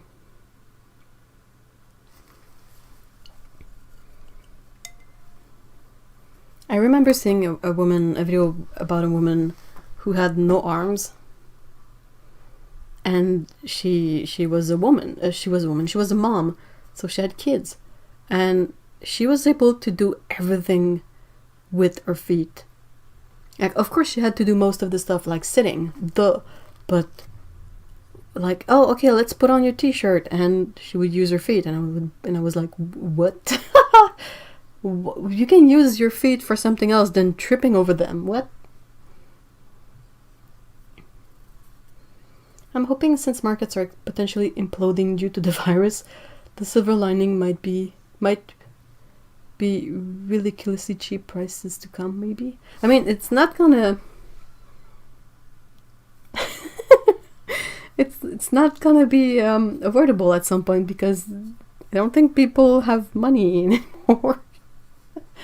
A woman, and she was a woman. Yeah, go me. I can word. She was a mom, I'm trying to say.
Quotable quote of the day. Brought to you by my silly brain.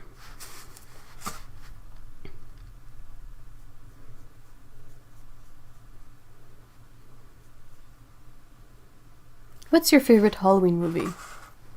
What colors did you use for the background green? It's mostly some what do they call it? It's a chromium green, not chromium, cobalt green, sorry. From Schminke. The one that's in this set. and some palette mud. Like there was already kind of a mixture of green in here, and I added some of this cobalt green to it, and that's what I use for the background colors.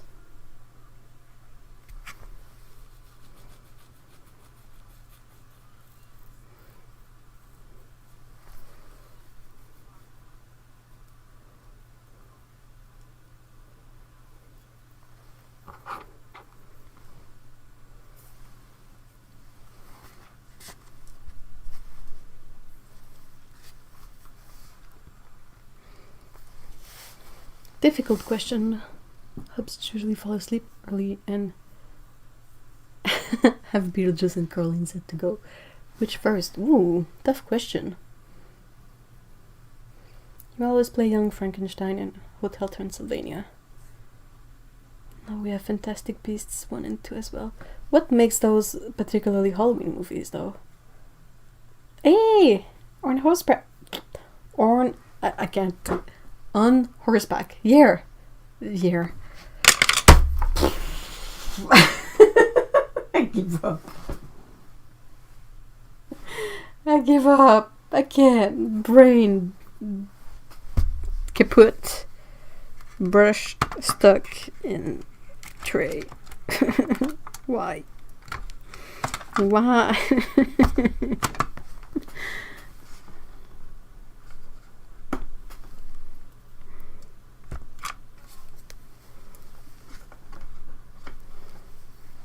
Hi, on horseback. Did it. Jeebus. Anything related to Harry Potter is Halloween.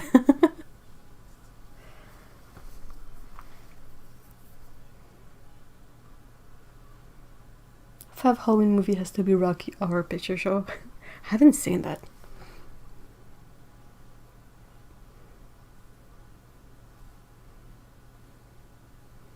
Been noodling little music from Halloween and Exorcist. I don't think one of those is by John Carpenter, right? He makes some darn fine music.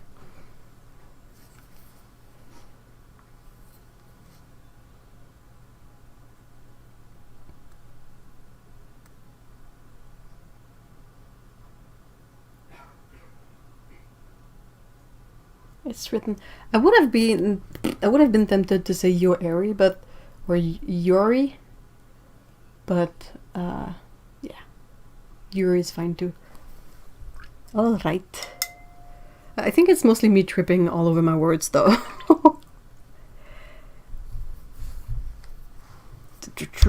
Tripping.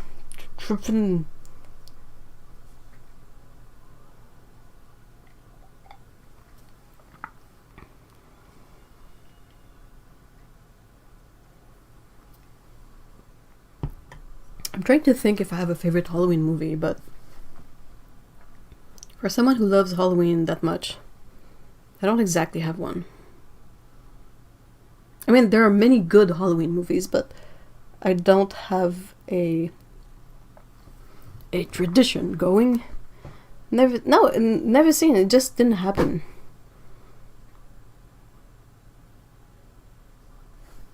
I mean, if it was on Netflix, I would watch it right now. But, I don't think it is. So, kind of never really had an opportunity to watch it. It's basically what I'm trying to say.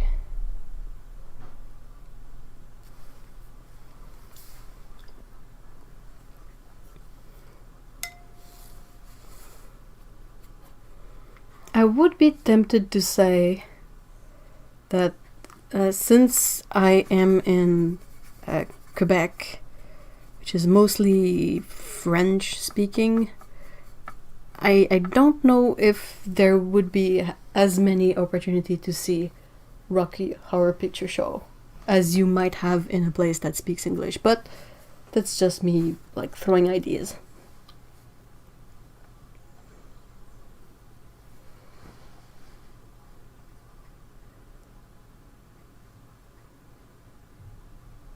The Crow. Dang, that movie makes me so sad though.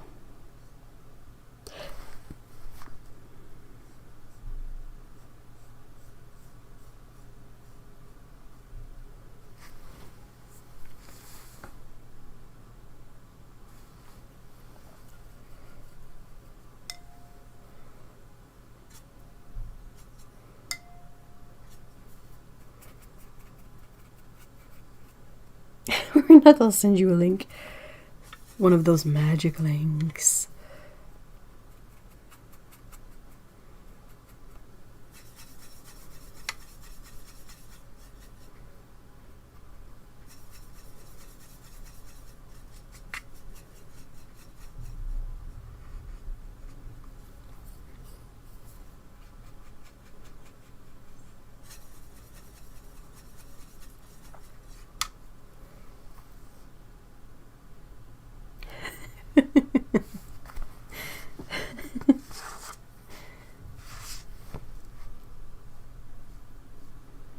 I don't really do horror movies in general, so that removes from the list a lot of movies.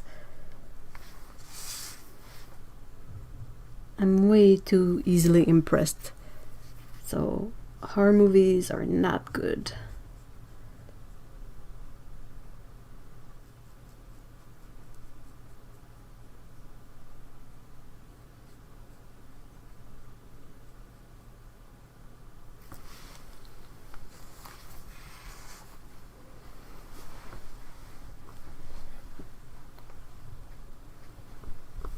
The Crow.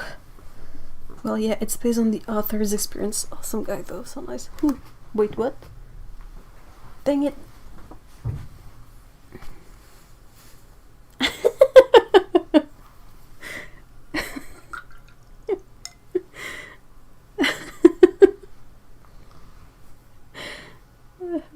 Yar. Does watching Supernatural count as Halloween stuff? You know, some good old Supernatural episodes, like some of the best ones.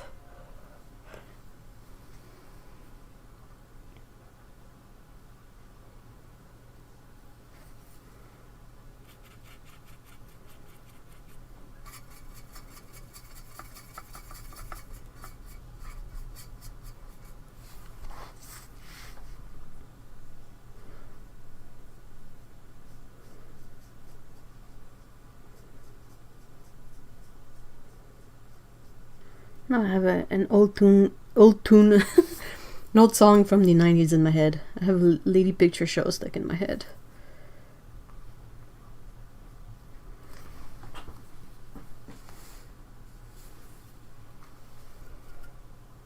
Definitely. Yay! I've started watching season 13, the one with Jack. I can't really say I'm hooked yet. Like, I watched the episodes, but there's not really anything that makes me want to watch them in a binge. So,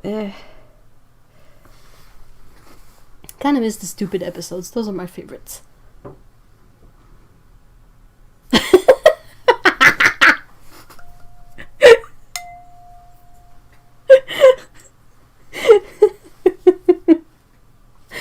Thanks, Annette. Have a great Halloween night. And see y'all next week. And on the Discord. So, Buxapain says, my hubby went to see Event Horizon at the theater on his own and was so scared he grabbed the stranger's knee next to him and got KO'd. He also bit my shoulder in the zombie film Death Wish. Oh my gosh, I can so relate. Oh, poor guy who got punched in the face. My phone is still ass-butting. I wish I could make mine do that. Hey, ass-butt, I got a text. But yeah, I really miss the stupid episodes. Those are the best ones.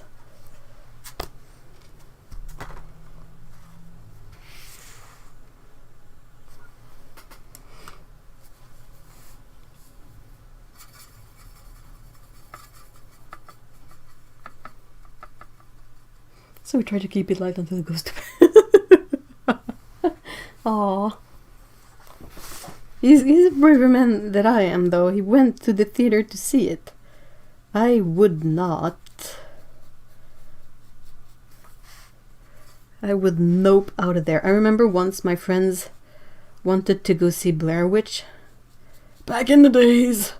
And I noped out of it. Just didn't go with them. I was there. I was at the theater. And they were like, oh, let's go see Blair Witch. And I went like, nope. I am not going to see that. If you guys want to go see Blair Witch, I'm gonna go walk around and head home. Bye!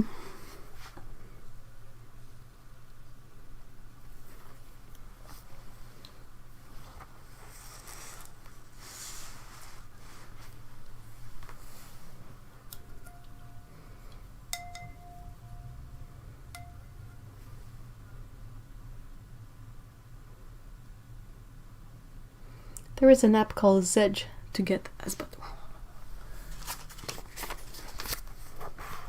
Let me write this down.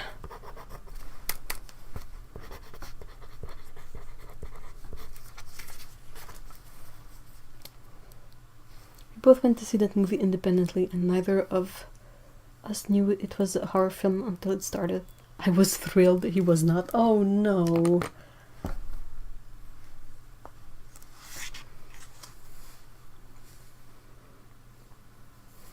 Oh yeah, The Craft is a good movie. And it's getting a sequel. Oh wait. That's always a bit... can be really hit or miss, you know. Also, would it be that hard for people to come up with original ideas? Like, seriously? All you missed was motion sickness. Yeah.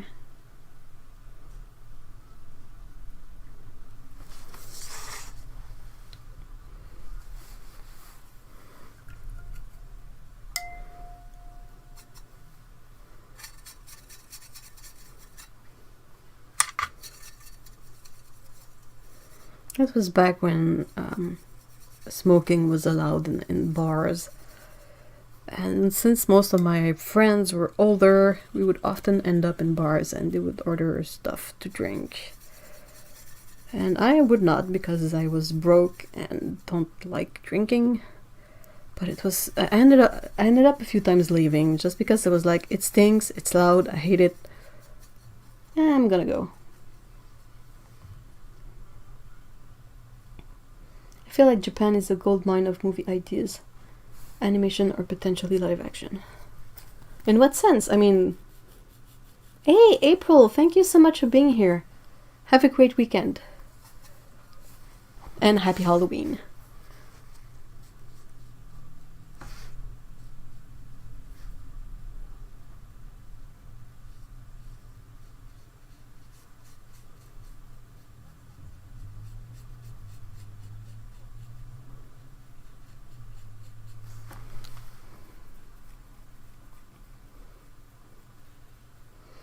It's a running joke that Ratatouille is the scariest movie he's ever seen because he would jump every time the little chef popped. Oh no.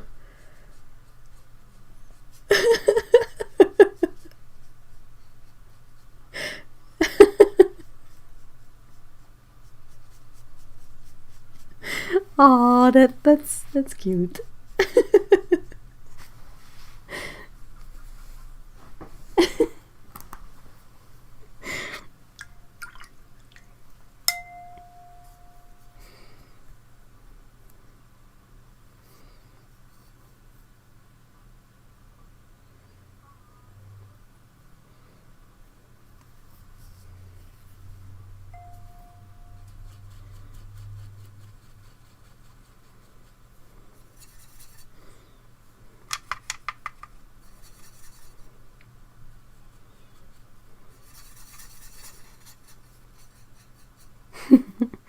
Aww.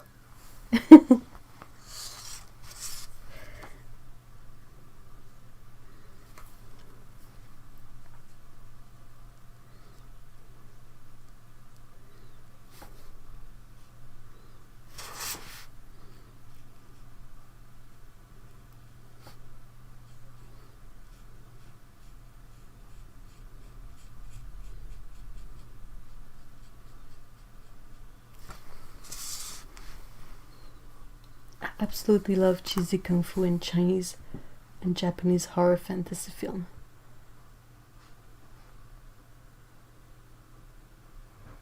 He's also 6'6" and 27 stone. Oh dang. Yeah, you would think it would be like the Rock and the not the Rock, Dwayne Johnson, but like the sturdiness of a rock. But nope. Though I totally get it. I'm not. I mean, I didn't jump when Remy showed up in Ratatouille, but ooh.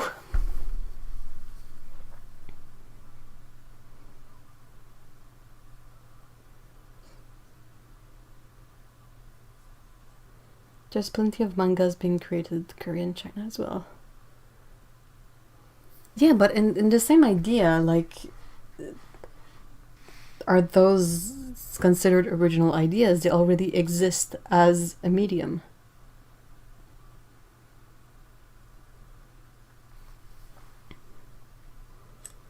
An example that comes to mind, I mean, I think it's adapted from something, but on Netflix you can watch Kingdom, which is amazing, and it has Korean zombies in it, but like old.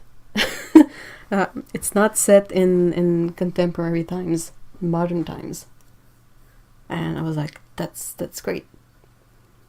They tried like adapting a few manhwas and mangas, and like they tried to do it with a manhwa that's called, what's it called? Priest. And I mean, the manhwa itself is amazing.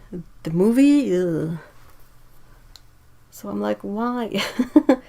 Why? To me, that's not a fresh idea. That's just something that they had to search a bit further to find. But yeah. Hey, Kevin. Nice to see you. Happy Halloween. Lola Dwayne Johnson. I hope that we don't end up having some shady stuff revealed about Dwayne Johnson, because that would be a bummer. Or like John Cena. Because I kind of really like my big ex wrestler dudes that play in stupid movies. Oh, that's in my queue. You haven't watched Kingdom yet. What? It's good. It's really, really good. We're currently watching La Révolution. I guess it's The Revolution. It's on Netflix too. It's set in during the French Revolution or around that. And it's really weird because we can watch it in French. It was made in French, so we don't have to like switch our brain, which is almost weird because everything we watch is usually in English or in Korean if it's Kingdom, or like Japanese or whatnot. So being able to watch something in French, it's weird, but I still have to use subtitles because I don't hear all that well. And they still have an accent, so I'm always like, and like the names, first time you hear the names, you're like, no, I don't like wrestling. I like wrestlers. The ones that, like, I had no interest for them when they were wrestling, but the fact that they became actors really cracks me up. Like John Cena is the next Dwayne Johnson, and I'm here for it. I love it. It's like they usually are quite good, and they're quite funny, and they ham it up a bit. Like, it's good fun. They know acting anyway. Oh, shots fired.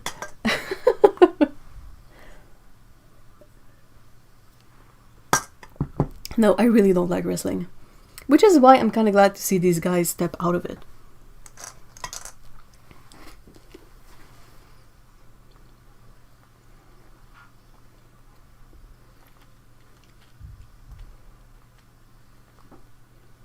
I really like the French supernatural type cop series. What is it?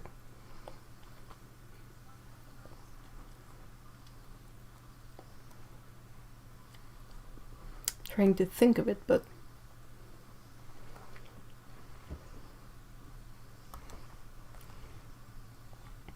there's a movie with Dwayne Johnson that I remember laughing my butt off. I think it's called The Rundown. It's been some time since I've seen it, but he's basically sent as a kind of muscle to pick up some rich dude's son.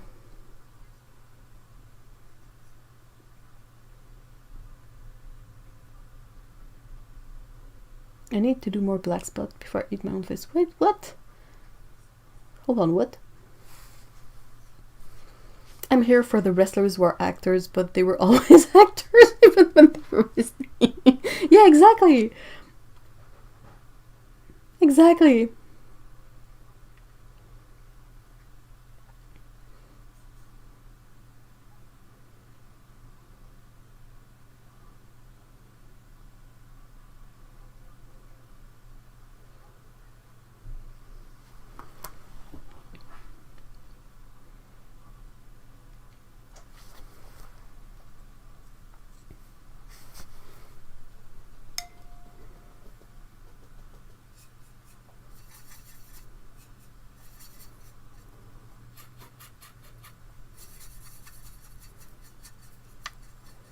Yes, that's the one with Rosario Dawson. I think so, yes. It's an older movie, but it's so silly. And it's really funny, and that's the movie we watched, and I was like, oh, dude, I want to see more movies with Dwayne Johnson in it.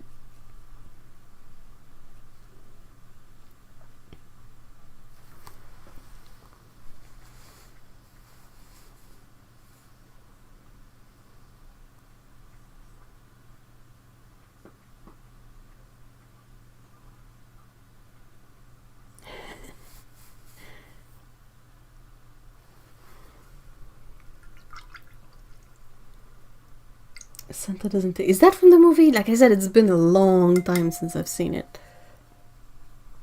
But, it's funny. It's so dumb. One of my favorite movies is... I'm thinking of it because you guys are mentioning Burn Notice, but it's Burn After Reading, which is a great, stupid, silly, insane movie. It's hilarious. It's like so peculiar. I think Hev could handle horror if it was made with Dwayne Johnson. Have John Cena and Dwayne Johnson in a horror movie. Maybe I might. You should try an episode of Black Spot. Is it on Netflix? Oh, Grandma's visitation got cancelled because my mom has a cold. Ooh. Yeah, thankfully it's just a cold.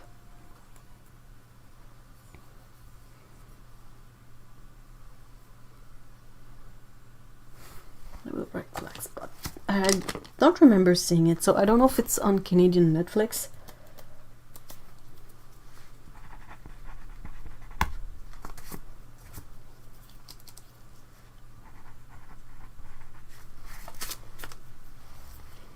Hey, Veronica!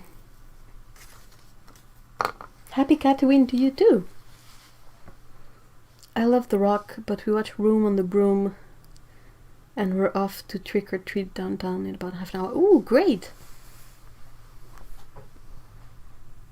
Yes, Netflix. Okay, I'll definitely check it out.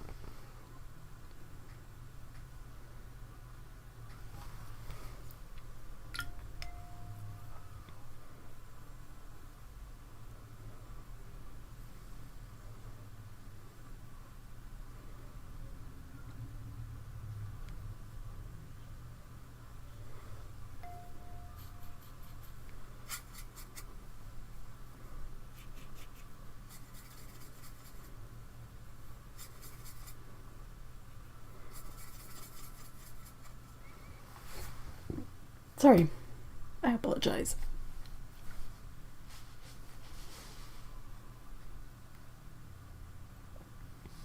Hey, Mikey, have a great weekend. Happy Catoween. Going to the zoo for Halloween, really?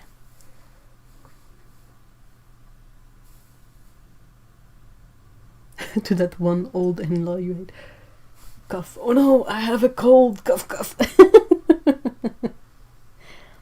Yeah, my mom has been very careful even when it wasn't even a pandemic yet. It's barely a cold, but she does... Yeah, I mean... Yeah.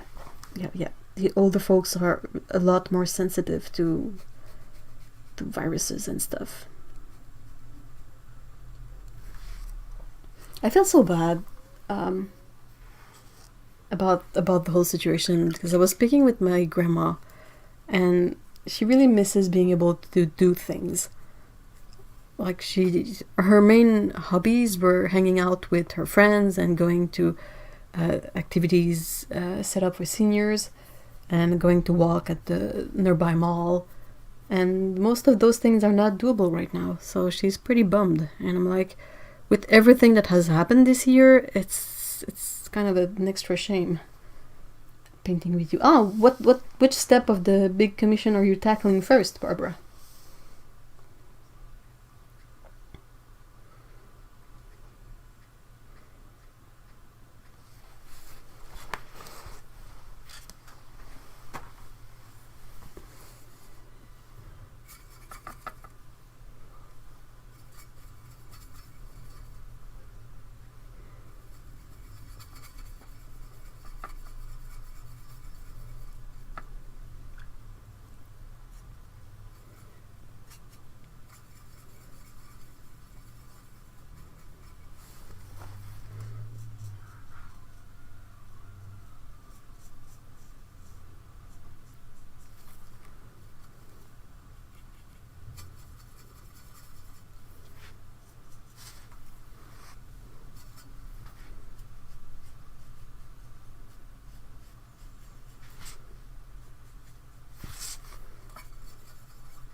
I know I'm doing watercolor. Oh, yay! Watercolor. I really gotta set up my schedule better so I can get to putting together the video I really want to make. Okay, I want to make one about color mixing, and I have a few reviews that are like somewhere between 0% done and 100% done. That I should really like bring closer to the 100% mark. And yeah.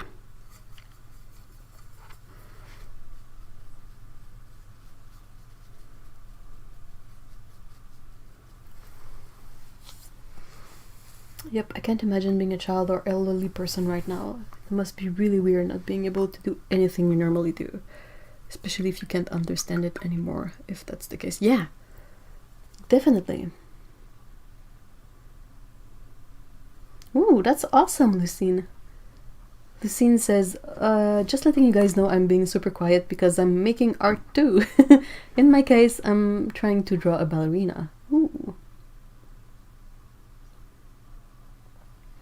I love Audra Auclair's stuff and wanted to do a sketch, a study of one of her pieces.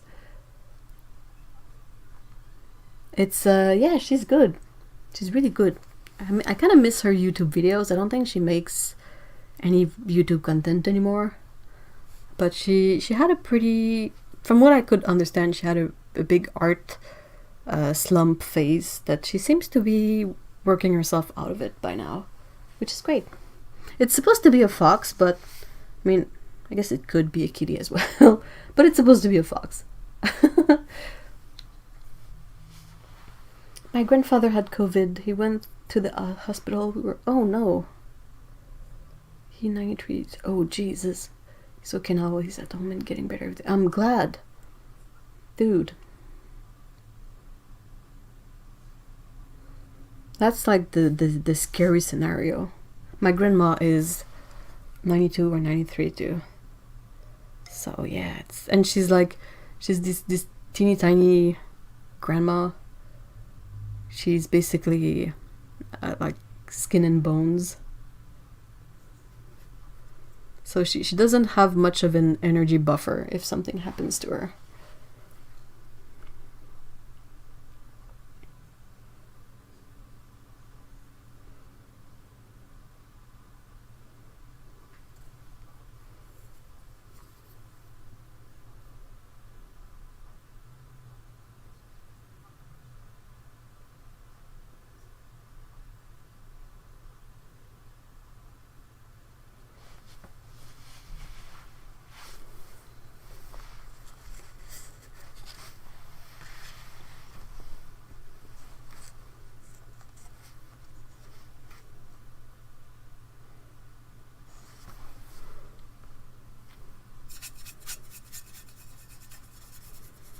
I don't really follow a lot of sort of that group of artists like Audra and Jacqueline de Leon, and there's a few that draw kind of similar themed stuff, and I don't exactly follow it. It's more the kind of thing that they're always somewhere in my brain, so when I feel like watching their stuff, I'm like, oh yeah, I gotta check what so and so is up to, and I visit their page directly and just binge watch a bunch of stuff.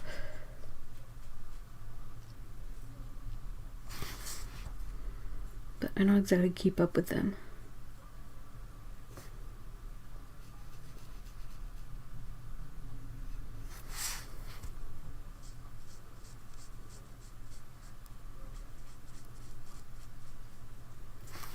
Did you see the latest pieces that Audra has made that she painted on top of acrylic boards? That's really nice. Looking at this pair, I feel like I landed in Fox Ren Fair. Yeah, well, it's a bit like the cats. I like to do, it's like fantasy foxes rather than... Like, I would feel a bit weird drawing a fox in a pair of jeans and a leather coat. Not that it would be, like, necessarily bad, but it just would be a bit weird. Well, I don't really have much issue drawing them in sort of costumes and whatnot.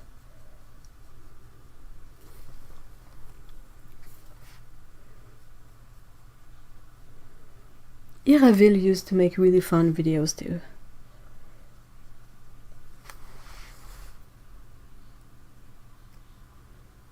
Yay, new videos coming. Oh, thank you so much, Sally. I'm really sorry I'm not posting more videos.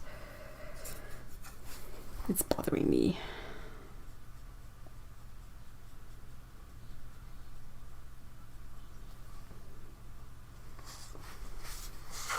I really want to do the one about mixing colors, though. I've seen way too many people make it super complicated or make it sound almost mystic. And I'm like, dude, no. No, no, no, no.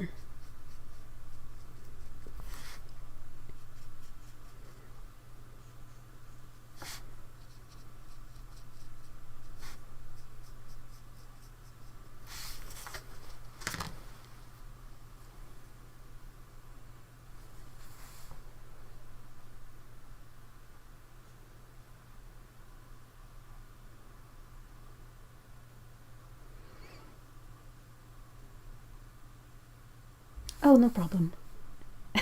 You caught the finale. I did. They're gorgeous. I got a book. The new one?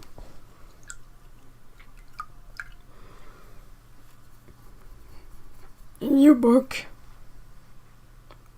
There's so many good artists and so little budget. Oh.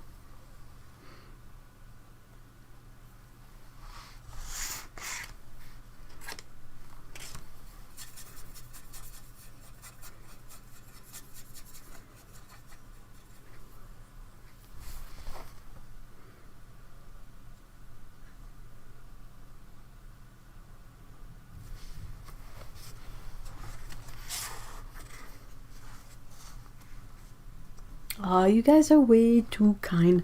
But still, it's like this weird thing that you feel like you want to do, but you can't, and or it's weirdly complicated for some reason. Hey, Dan, what's up? But yeah, thank you so much, Barbara.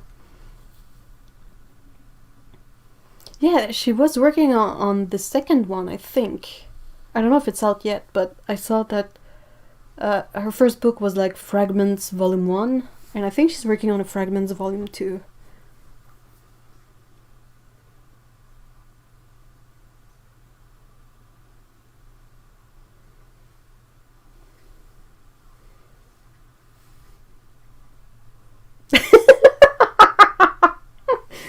Tsukubu says, I love these fox characters.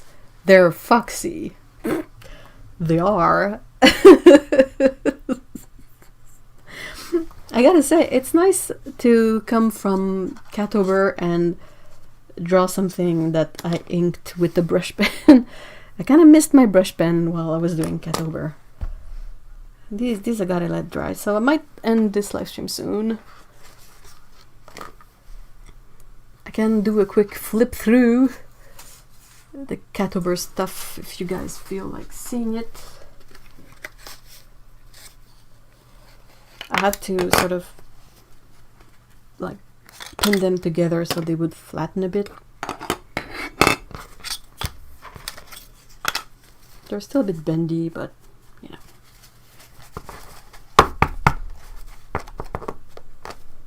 It's so nice to see it completed, like this stack of that's it. That's the whole month.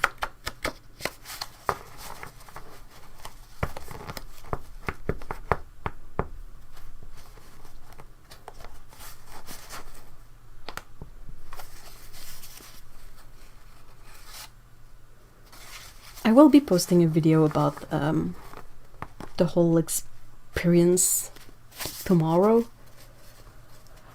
But yeah, it's weird. It's like my first monthly challenge that I complete, and that I feel like I've produced work that I'm not ashamed of.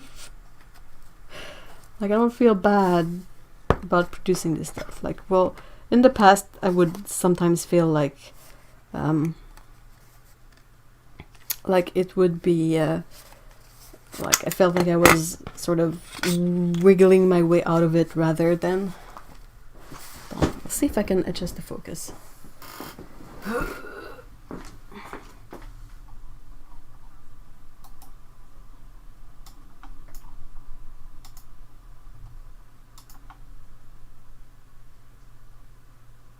Oops.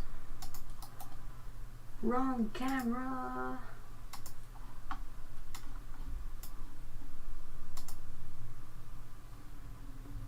Okay, that's supposed to be good.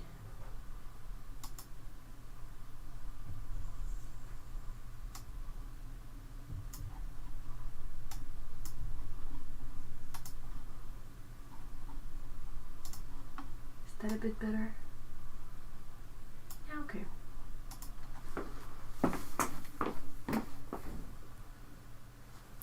Hold on, I got a silly idea while I...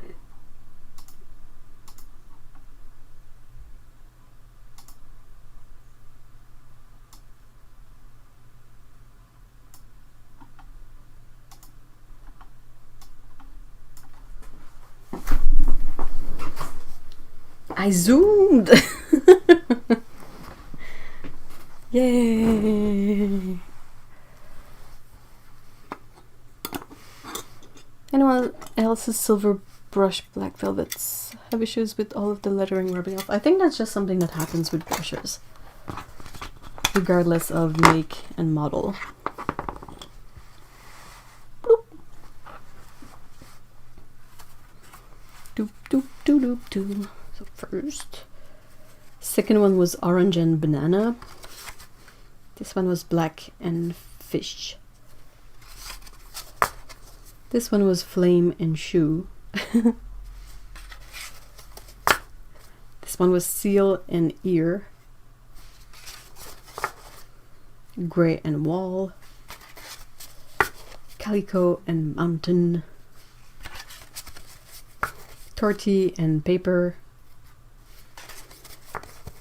White and toe beans. Curly and van. Doesn't really show, but it's a cat sleeping in a van. It's based on Willow, the van cat. Gotta love my cat celebrities. I wish we would hear more about those and less about dumb people like the Kardashian. Ugh. Hairless and book. This one is floof and rock. Mackerel and tea. Mackerel refers to the pattern of tabby. I'm glad you guys enjoyed the challenge, and I'm glad you guys decided to take part in it. And yeah, that's I'm really grateful for it. This one is spots and cookies. Cookies. Sucks and plant. Chunker. had a blast drawing that one. A few of those you saw me made on stream, so yeah. Kitten and bow. Tiny and amber. This one bothers me because it's like it has two different perspectives in the same drawing, so I'm like, that doesn't really work. Zoom and long. Yeah, I can do it. Short and umbrella. Then you have long and bee. Blue and grass. Cinnamon and heart. Fancy and harbor. Feral and sweater. This one is quite Halloweeny. VIP and cute. Claw and night. Tuxedo and festive. Like, you can tell that this is not a real thing because that food would be gone. Round and travel. Beans and storm. And tail and pumpkin. A little stack of drawings. This is not like, if you could think about it, this is like basically 3 sheets. 3? No, more than that. 5 sheets of Arches paper. It's not that much.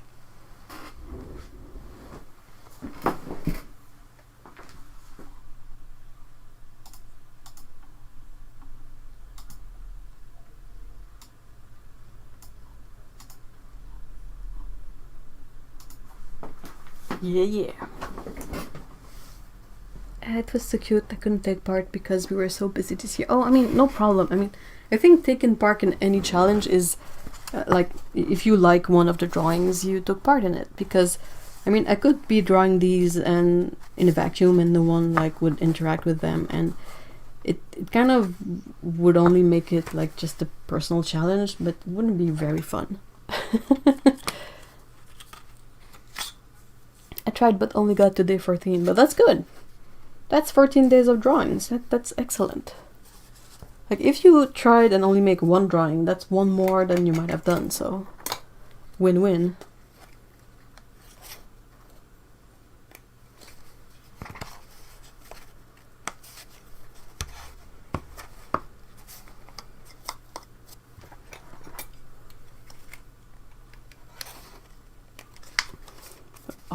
All sort of bundled up to try and keep them flat.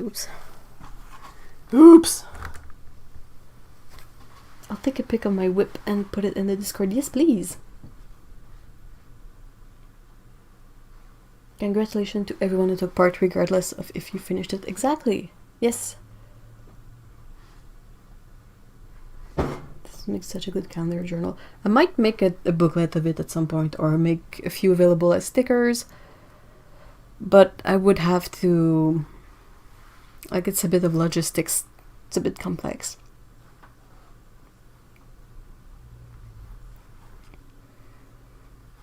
But yeah, fun challenge. So, I mean, we're 10 minutes before 5, so I will slowly end this stream. If you guys have any more questions or something, I don't think I have much more to share. I can put my little Halloween dudes on camera. There you go.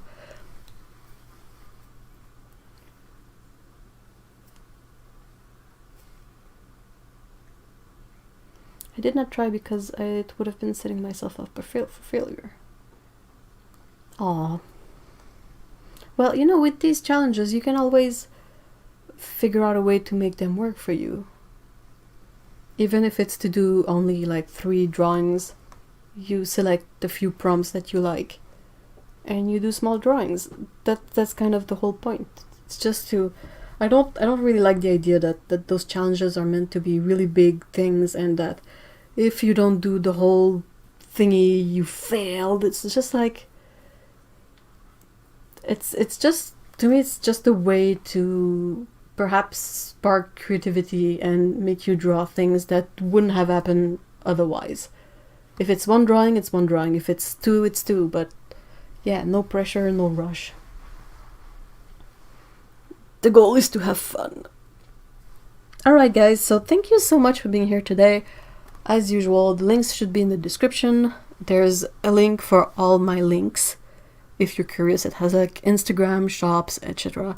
There's a link to the Discord if you want to join in and talk about a bunch of stuff during the week. And yeah, I will be having another one of those streams next Saturday, if everything goes well. And yeah, that's pretty much it.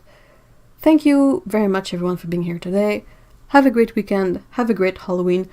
Try not to eat too many candy. And we will see each other next time. Bye bye.